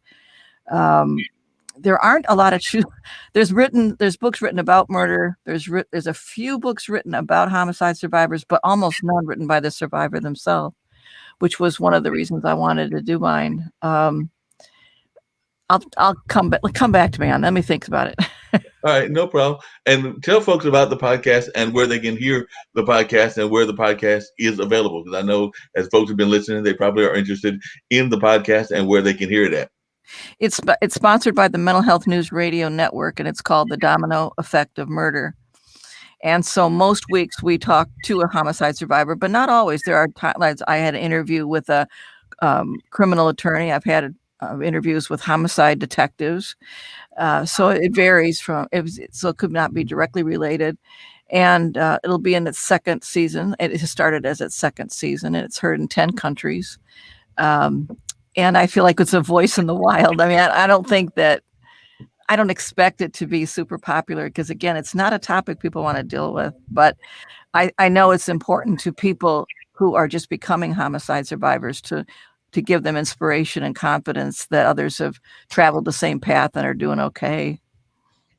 Yeah, that makes sense. What do you think is one of the most interesting or most surprising facts about homicide detectives? Like I said, you've interviewed some homicide detectives, and I think you even had one that was involved or was somehow involved in the movie industry and everything. But definitely, what are some of the surprising factors about homicide detectives that you have learned? That there is a few that are amazing. They're like Detective Landeros in the sense that they can walk this position where they don't lose their compassion, they don't lose their humanness, and yet they still function as kind of like scientists solving this puzzle. But then there are some that just look at it as tissue and bones and are able to just eat a donut while they're investigating. I can't imagine it myself, but they're not all the same. And they all talk about how hard it is to get a normal sleep pattern and home life because you could be called at any moment. But I think the most surprising thing about their work is just how varied they are. You have some that are so compassionate and so genuine, and then you have some that don't belong there. I mean, they're indifferent and they don't want to talk at all to the family whatsoever. And it's just they're putting in their 8 hours and they're going home, and it doesn't affect them anymore. When that point comes, I think they need to change the pace, frankly, because they're of less value that way. Yeah. I mean, I'm not suggesting that they cry over the victim and lose their train of thought. You don't want that.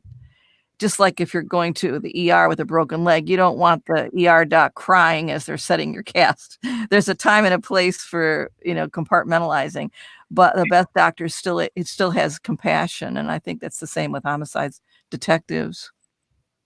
It makes a lot of sense. Definitely need that compassion. And I think that that's something that just society in general needs, is more compassion and all of that. So I'd love to hear folks' thoughts about the whole concept of compassion as well, because I do think that that's something that is also very important in the world of dance and creatives as well. So Lisa, I'll start with you. So how important is compassion to your world? Oh, I think it's very important, especially self-compassion, but also always seeing things from other people's point of view. I think that's been one of my biggest lessons. Producing, like shifting to the other side, was to seek first to understand, in case there was something I wasn't understanding from that person's point of view. To listen, because I don't think you really further yourself or a project, for instance, unless you're really listening. As a dancer, I'm inherently a perfectionist. So self-compassion is something I'm only learning now, which I kind of wish I was taught that in my younger years, because I probably would have been less hard on myself. But because you can still be the best, ultimately what you want to be, but without like beating yourself up on the journey, would have been a little bit nicer. So I would encourage self-compassion very much. And I definitely is something that's come to me in my later years, which might be a common thing of humanity, but I think it needs to be taught a little bit earlier. Oh, no, I definitely agree with you on that and everything. And speaking of compassion, I'm definitely going to have to take one quick break and everything. So I'm going to actually flip the script here a little bit and let talking to the guests and everything while I make a quick restroom break and all of that. So I'm going to let Jan have just a quick minute of talking to my filmmaker friends, and I'll be back in 2 minutes. Okay. One of the things that I want to say at the very end, when he asks about our last thought, is that we're doing right now what I think is the most important thing that people need to do, and that's crosstalk or collaboration, connection, to not just stay in your own little tunnel, in your own little world. And it's real easy to do that, especially now with COVID, but even without COVID. I think cooperation with people totally out of your normal boundaries is so invigorating and healthy and necessary. We don't do it. In fact, I think I'd go so far as to say society is almost structured to make that hard to do, because our work settings don't allow it. And one of the most interesting groups I ever belonged to back in Detroit was called the Interprofessional Association. And we would talk about, let's say, for example, domestic violence. We'd have a panel discussion. We would have a ER doc, a teacher, a parent, any number of people, and they talk about it from their own point of view. And boy, was that interesting. And I mean, I never, ever, ever get to talk to people in your field, ever. I know you're out there. I know you exist, but all I would see is you on television or read about you, but never interface necessarily. That's true. I guess we all just need to make the effort. Yeah. I guess we just need to make the effort and extend the olive branch and just start those conversations. It's because it's not scary. It's not scary to have those conversations, and I think many people do feel afraid to possibly start those conversations. So, True. Yeah. I think it's. I'm back, but yeah, like I said, I definitely agree with you that that's one of the things that I love about the international broadcast media, is that a lot of times we'll have conversations with a variety of people. I remember that one time I had a conversation with Ira David Woods, and a lot of people will know Rachel Woods, his daughter, as being the Hollywood actress and everything, but he's a well-known theater person here in our North Carolina community. But on that same conversation, I had a financial person. So they were actually tying in the similarities between the accounting world and the theater and all of that. So like I said, They found some very good cross connections between his world, and a lot of folks know him for doing his rendition of the Christmas Carol. So that's kind of what he's known for here in this area. Is he does a famous rendition of the Christmas Carol that also includes some politics, because he will throw in some zingers about whichever politicians are in place at the time and everything. So he had real fun the last 4 years and everything, but he would definitely throw in some zingers, whether it's comparing people to Scrooge or comparing people to other characters within the Christmas Carol. But then, like I said, he was sharing that with somebody whose background was pretty much out of the accounting and finance world. Things which you normally would the not fact go that the there. accountant used to be a theater person. So when he was a youngster, he had been involved in theater. Oh, I'll be darned. I think collaboration. So that is was just one example, and there have been some Yeah. other kind of conversations like that as well. One of the other things that we do on the dinner party, and I did not put out the banners this time, so I'm actually going to change the rules slightly and everything. But usually I would have banner clues rolling across and everything. And I have the folks that are watching get to play along, and hopefully they come up with the answers and everything. But there are what I call mystery guests and everything. And I reveal a couple of clues. So these clues are going to be off the top of my head, and I tried to make them as easy as possible and all of that. But one of the things is I let the folks that are watching play along as well. So I know I've got at least one mystery clue that one mystery guest that I came up with clues off the top of my head. And that is that this particular person made a movie about a past president, and made a song about a past president, and that movie was entitled B Movie. And I was wondering what he would think about the person that left 1600 or the person that's in 1600. But yes, he did make a song about somebody that was out, and the name of the song was A B Movie and all of that. And he also made a song about the revolution not being televised, and I'm wondering what he would think about social media. And then another song that he did was a song about angel dust and all of the kind of drug cultures and all of that. So that's 3 songs that this famous person made out of the music world. And some people in the rap community consider him one of their forefathers and all of that. So don't know if anybody that's listening has any idea of who I'm talking about, but we can give folks on the comment section, maybe Fernando or somebody else, an chance to answer. But if they don't answer, if you think that you know who I'm talking about, that will be one of our mystery guests, and I may come up with another one. It's usually 2 or 3, and I try to do somebody foreign and somebody from the United States. So this particular person is my United States person as well. So I do have somebody in mind for the foreign person as well. But like I said, it can be anywhere from 2 to 3. So I think today it'll be definitely 1, and I might come up with the second one as well, because I knew who my mystery guests were going to be. But coming back to what Zach says, sometimes you're just too busy that you don't get a chance to do everything you'd like to do in the process of organizing and all of that. So does anybody have any idea of who that particular singer was from the past and all of that is here in the panel room and all of that? Nope. They're all, Lisa's over there Googling.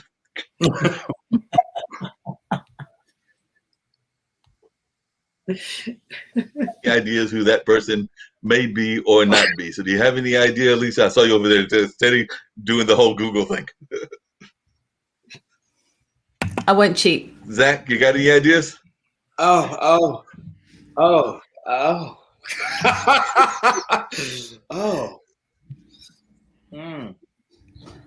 Zach is thinking hard.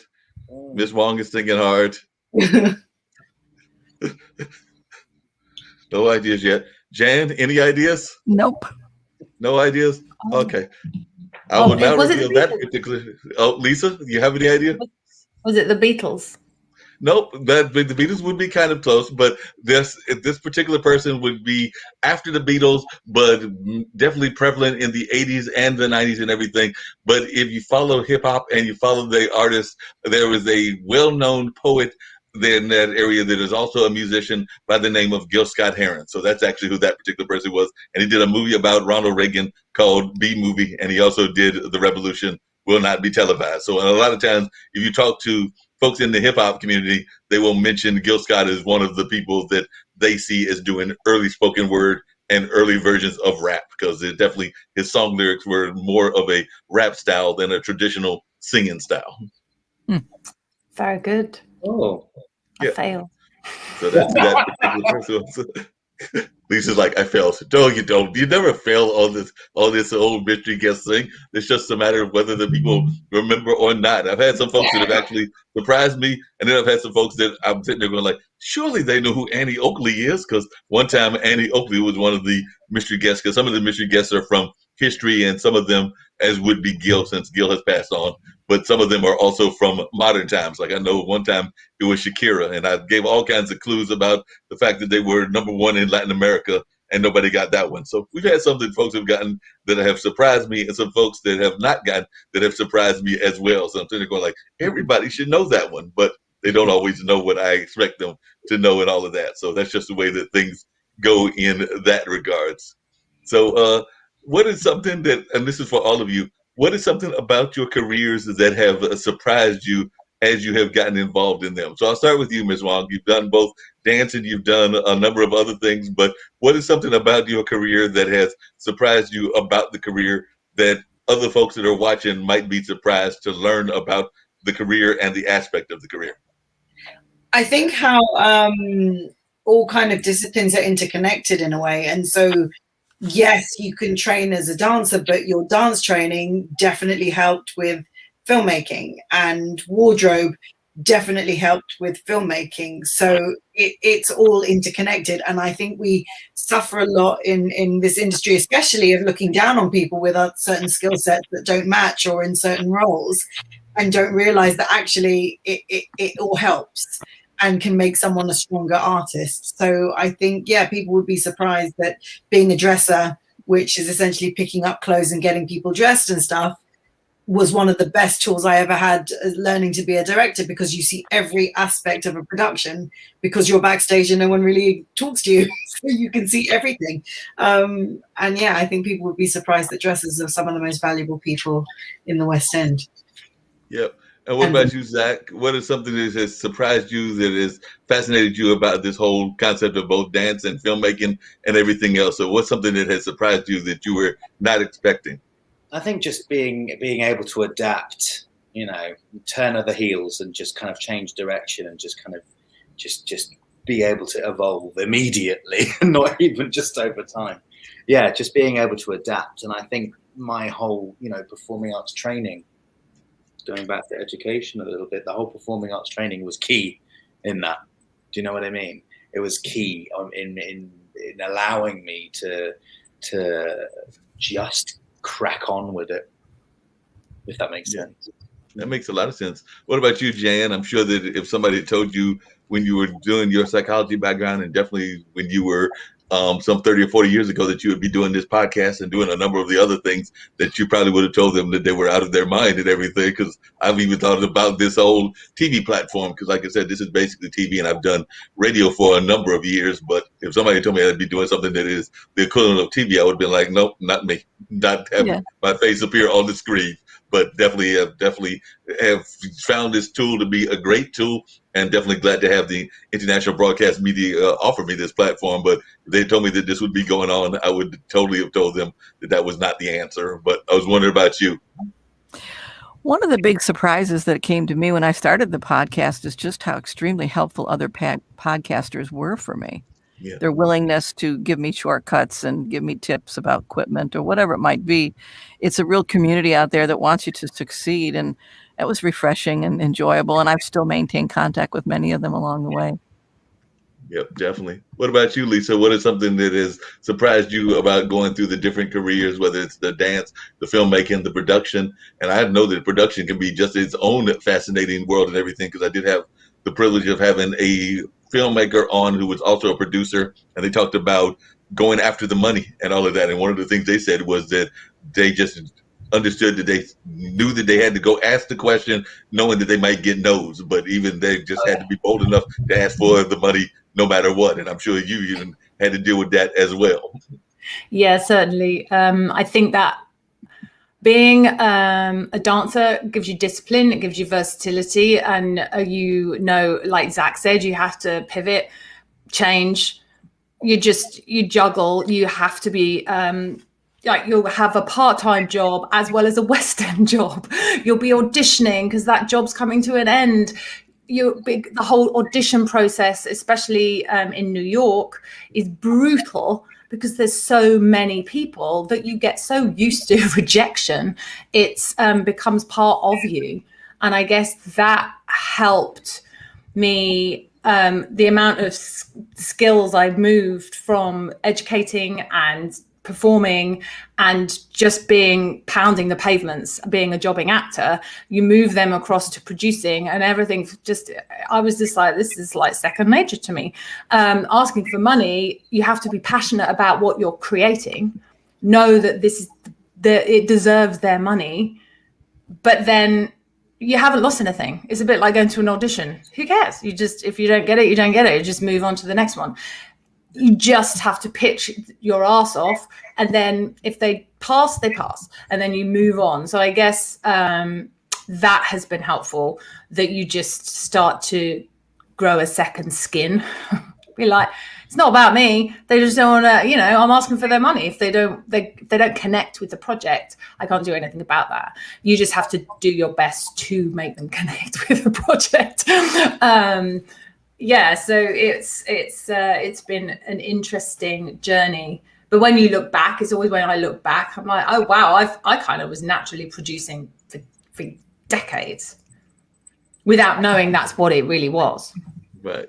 Yeah, that makes sense. You were doing that on a regular basis. One of the other things you said that I know a lot of folks are fascinated by in the performance space, because I've actually had this conversation with other people on this platform as well as on some of my other media platforms, is this whole concept of the gig economy, and whether that's something that you have to go through in order to be a performer. Do you have to have that day job, that gig job, or can you actually survive as an artist alone? So that's one of the things that I'd love to hear from definitely the three of you, and then I'm sure Jan may be interested in this as well, because I've also heard people think, and I had this conversation with an artist friend, like I guess he would be considered like a visual artist as well as a found artist, because he sometimes does his artwork with found art and all of that, and a public artist because he does murals and things along those lines. But he was talking about how he had been homeless, and sometimes we also hear that trauma is almost a necessity for artists to have. I don't know that I necessarily agree with that, but it does seem like you have to have gone through some sort of heartaches and headaches in order to have life, in order to tell the tales of the stories that you tell, whether that's through dance, whether that's through film, or whether that's through music or whatever. So I guess my two questions are, how important is it to have a regular job to go along with the performance job? And then secondly, is having trauma in your life vital in order to have the creative spirit? Well, I think I've nearly always had a survival job. So it's just like second nature to me. It's nice when you only have one job. I remember in New York at one point I had 5. I was running like a crazy person. But New York's obviously an expensive city to live in. So yeah, it's like that is second nature. And also in London, a contract could be taken away from you within 2 weeks. You thought you had a year's work. Oh, by the way, this is your 2 weeks notice. So you instinctively, for decades, I'm 48, that were like, okay, let's go. What, but you would always have something else that you were doing.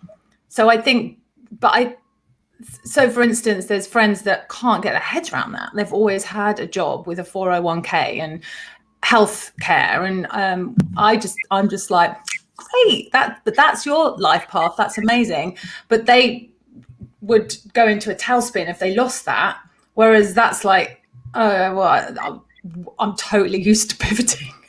So the pandemic was not a problem in a way. Like, okay, well then how am I going to deal with this? So it makes you very what's the word, not even versatile, just adaptable. Yeah, adaptable. And even though you can still have your own tailspin, you just deal with it. And further to your second question, before everyone else answers, I think everyone has a story.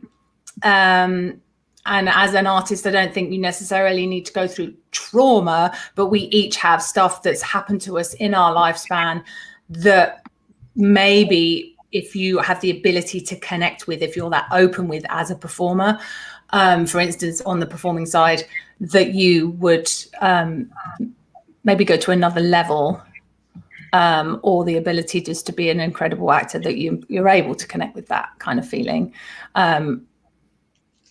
As a producer, I like to just create and make stories that either are inspired by truth or have truth about them or are just authentic. And just I think being out your comfort zone is important, as much as sometimes even I don't like that.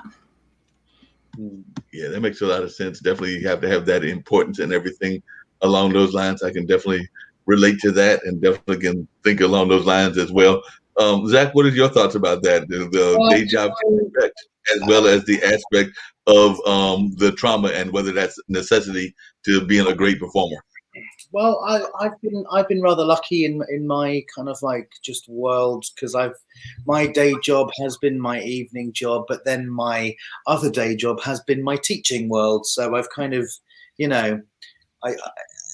I've been lucky that my day job has been the same kind of like it has fueled me in the way that I wanted to be fueled. So I'm not really, I think it's great to adapt, but I think with along the trauma kind of like line, I don't think you need to have had trauma, but I do think you need to empathize with people who have, and then you can actually portray and, tell the truth in your storytelling. Yeah. Yeah, that makes a lot of sense. What about you, Ms. Wong? What is your thoughts on that? I think if you have to have a survival job, which so many artists do, it says a lot about how the arts are valued in society, that we don't pay artists enough to do what they do and do what they want to do, because, it is a valuable occupation and one that is worthy of a living wage. And we rely so much on people's love of what they do to not pay, to not give them, a decent wage. And I agree with what Zach and Lisa said. I don't think you necessarily need trauma. I think you just need life to inform you as an artist, and that will inform your art. And that means it's unique to you, whatever's happened to you. And, although my first film was made about the death of my best friend, I would rather not have made that film and have my best friend still be with me. So I would have quite happily given up that trauma, regardless of how well the film did. It doesn't replace, her in any way, shape or form, no matter what happens. So, yeah. Yeah, definitely. And I'm sure Jan may even want to talk about that on the podcast and everything, but I don't think we had touched on that. So tell a little bit about that film and where folks can see that film and everything, because definitely I was not even aware of that in your own background and everything. So definitely I'd love to hear more about that film as we are wrapping up the show shortly and everything, but definitely would like to know more about that particular film. Oh, it was just, with grief, you can't always find the words to express your grief. And I hadn't processed the grief of losing her. And then when I got presented an opportunity by a producer to write a short film, that was the opportunity I took to process my grief from losing her, and kind of fictionalized what I thought her last moments were on this planet in a very fictional way. But it helped me deal with the fact that she died with a smile on her face. So I was able to kind of imagine what that was like and what led her on that journey, leaving. So yeah, it's called The Woman Who Knocked on My Door. And it's a story of a man that's woken up by a mysterious lady who takes him on a journey, and shows him that true love comes in many forms. And for me, we weren't romantic, but she really was a love of my life. And it's a loss that you feel. Best friends can be as loving as partners can be. So, yeah. Yeah, it's interesting you said that and everything. It sounds like she had died of what I guess folks would consider natural causes and things of that nature, but definitely, or not the case. I'm not sure what the case was. Yeah, she died of a brain tumor. So, I guess it's a part of life. But she was young, so it doesn't feel very natural, but it is, unfortunately. No, I actually had a friend that died at a very young age as well. She was actually my boss at the Durham Arts Council, and her daughter, I think, is just now getting out of the Navy and everything. But I want to say that at the time that Butina died, she might have been in her, I want to say maybe late 40s, early 50s or something like that, but definitely died at a relatively young age and all of that. But she died, I believe, of breast cancer, if I remember correctly, and all of that. But she went into the hospice and all of that. And I remember there a lot of folks were even afraid to go visit her because a lot of times those kind of environments are not the best environments in the way that they are upkept and things of that nature. So sometimes folks don't necessarily go visit folks even in their dying days, because I've even seen that with one of my jazz friends who died at a much later age. I think Brother Yusuf might have been in his 70s or 80s, but he was staying at one of those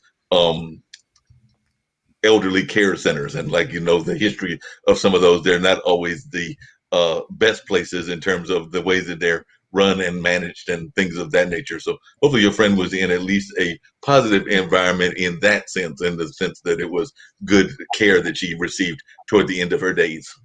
Mm-hmm. Yeah, absolutely. Because I do think that that's important. And a lot of times we don't talk about that. So Jan, I think that's something that a lot of times isn't even dealt with, is the fact of the negative aspect of even some of our care institutions and things along that line. So I'd love to hear your thoughts about how we do with our care institutions. We don't tend to deal with death very well, regardless of the cause in this country. And when it comes to the elderly, there are many other ways we could do it, that other cultures do it, that we don't. We tend to put them in homes, and they have low minimum wages, and they do have standards they're supposed to keep up to, but it's a sad thing when they die in an isolated environment that has no stimulation with no loved ones around. It's not the way I want to go, for sure. Other cultures, when I was in Kenya, for example, they wouldn't have considered that. You always are with your family to the end, and no matter what, and they die among friends and family. And I think that's a much better way to go.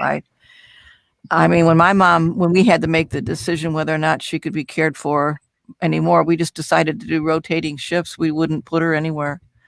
And it was a struggle, but she died with us. In fact, she died with me it's just the two of us. And I knew it was coming, and she knew it was coming. But at least, she died with photographs all over her room of her family, and we were with her, and she wasn't in pain, and she was 90. I mean, it's about the best you can hope for, really. My dad used to always say his idea of the perfect death is to die on the dance floor of a heart attack without you even knowing it happened. Boom, you're gone. So you never know when it's going to happen. It could be tomorrow. It could be 30 years from now. Yeah, that's true. And a lot of times folks don't think about that. But yeah, I do agree that we need to do better in the sense of the ways that we take care of our elderly, as well as those that are going through different parts of life, because we do know that death and life changes can happen both to those of us that are middle-aged, old, as well as, unfortunately, even happening to some of our young people as well, because I do know some cases where it was impacting folks that were well into their 20s and 30s, and even some that were in childhood. So definitely, we never know what's going to happen. And I don't even know how folks are even able to cope with it when it happens to somebody that is their child or their grandchild, or somebody that's of a much different, younger generation. Because I think that that's one of the most harshest things that happens in society, is when we lose young folks. That kind of cliche-ish thing of we lost them much too early or way before their time, I think is very much of a truism. But I was wondering your thoughts on that, Jan, when you hear that kind of comment, because I have heard that comment said of many folks, including even some of our famous celebrities. It's just unnatural to have a child pass away well before the parents. I mean, it's not supposed to happen like that. And as I mentioned earlier, I was on a hospital ward with my granddaughter during this COVID crisis, and she had a very, very large brain tumor. And the neurosurgeon said the brain tumor will kill her probably shortly, but so can the surgery to remove it. It's so large. And, those hours that we waited till it was over was agonizing, and it did turn out well. But, it doesn't always happen that way. And you see these other people walking the floors, and you just know what's going through their mind, because they're all in the same boat with you. And it's so unfair. And I think when it comes to kids, I mean, whether it's first responders or parents, anybody will tell you anything is easier than that. It's just not right. It's just not fair. And when they die so innocent, it's tragic. No, I definitely agree with you. That's definitely one of those heartbreaking tragedies when that happens and everything. I know we're ready to wrap up very shortly and everything, but definitely I did want to hear from everybody kind of their positivity messages and their thoughts about the positivity, because that's one of the ways that I like to end the show. We've definitely had some very deep conversations, and I appreciate all of you for being on. And before we go, I was going to bring up that last trailer as well, so we could have a lighthearted moment of one more dance trailer as well. And then I did want to get your thoughts about just positivity and all of that, because I'm actually not done, because as Zach was saying, it seems like the work never ends, and I've still got to run a whole seminar and everything, because I'm actually just hosting it, so I don't have to do a lot of conversating. I just have to throw people on the screen and let them do the talking. So I'm done with my part of the talking, but I do have to get ready to do that shortly, because that's going on, I think, from 7 until 9. We're getting ready to hit day 4 of the Black Empowerment Week of an 8-day event. So I'm at as the sports people would put it, I'm about at halftime. So after today, when this event ends, we'll be at halftime, and I'll be able to at least see the finish line somewhere in the not too distant future and everything. So I'm looking forward to that. But definitely right now, I did want to bring up that other trailer, and hopefully it will cooperate and we'll get a chance to check out the other trailer that y'all sent me as well. So hopefully this one will be the different one, because I definitely do not think I clicked the same one, but let's see if this is the different one and go from there. Yes, it is the different one. Oops, it did not show that time. So we're going to try again, because that's what happens sometimes with StreamYard. Sometimes StreamYard just does not want to cooperate. So we're going to go back, hit the rewind, and see if we can get it going one more time. So like I said, we're going to hit the rewind button, hit the share screen one more time, and hopefully it will work this time, because, you know, that's just the nature of events. Sometimes they want to cooperate, sometimes they don't. So if not, we'll just get to those last comments that I was asking folks for and all of that. But we're going to give it one more shot for the other Uprooted trailer, and hopefully this one will work and folks can get a chance to catch it and everything.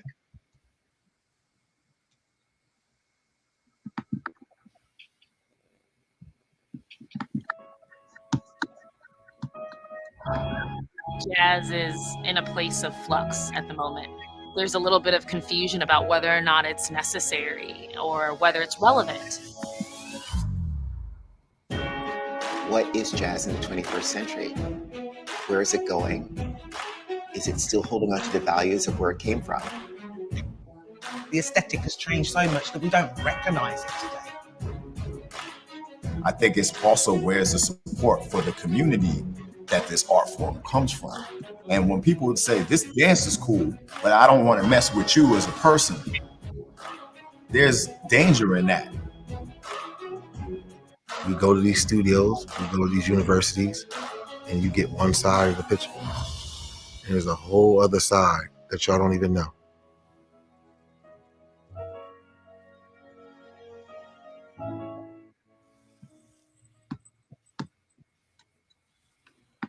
Wow, another great film and trailer, and definitely look forward to seeing that as part of the Hayti Heritage Film Festival. So definitely looking forward to that coming our way in March, along with some other amazing films and all of that. So definitely looking forward to that coming our way, and I know it'll be a great conversation, and definitely a great conversation piece that a lot of folks will be interested in. But like I was saying, I would love to hear everybody's thoughts about their thoughts of positivity and words of encouragement. So I think I'll start with you, Lisa, and then work my way around to Jan to close it out. So any words of positivity that you would like to share with our audience? Positivity, I think I always do gratitude. When I'm, if I walk the dog in the morning, we take it in turns. But if I walk, I literally am just, what am I grateful for? Even if it's just 3 things or 5 things, and just that always opens me up to a more positive day. Positivity, I think we are coming out of it. There is light at the end of the tunnel. I think with the political stuff we went through over the last 4 years, let alone the last 6 months, I do think we're on a better, clearer path in the US anyway. I can't speak for England. I don't live there anymore. I'll let the others comment on that. But count your blessings. It's the good old fashioned count your blessings, and that can lead you to the positivity. Appreciate you. What about you, Miss Wong? I think embracing your life with a passion and living your life to the fullest that you can. And I think the other one that always kind of sticks with me is my friend, the late great Alice Gilbert, whose birthday is today. At her funeral, she played the Monty Python song, "Always Look on the Bright Side of Life." And I think that's very fitting today as a message of positivity. And use that? I just think keep on smiling and enjoy your lives. We're only here for a short amount of time. Just enjoy it, man. We've all got to. Yep, definitely. And Jan, it's on you. Your words of positivity and great thoughts in that sense. It is what we're doing now, and that is connection and collaboration with others, so that you don't have a tunnel vision on your life or life in general, but to find a way to cross paths with people you would not normally do can open your world, and you just don't know the positive influence you might have on that other individual as well.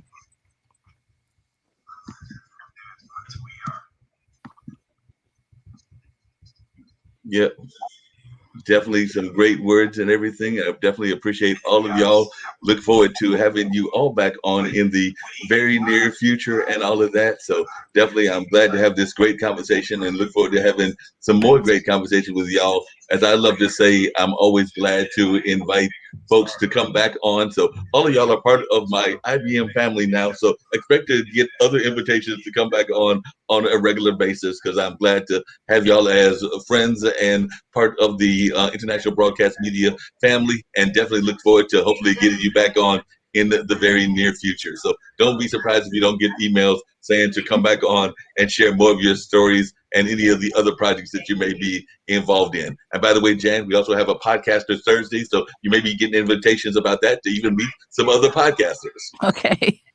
All right. Well, thank you for having me, and the rest of you as well. It was nice meeting you. Thank you. Lovely to meet you, Jan. So that's going to wrap everything up. Definitely a great conversation. Like I said, I'm going to dash on over to the other side of the world and get ready to have my other event and everything. But definitely great meeting all of y'all, having this great conversation. And I hope that folks learned a lot. And definitely don't forget that they can go back and watch it in other outlets, such as on YouTube and on a number of other platforms as well. So we're definitely looking forward to seeing a great conversation and to see y'all having some other amazing conversations. Thank you. Thank you. Thanks so much. Bye.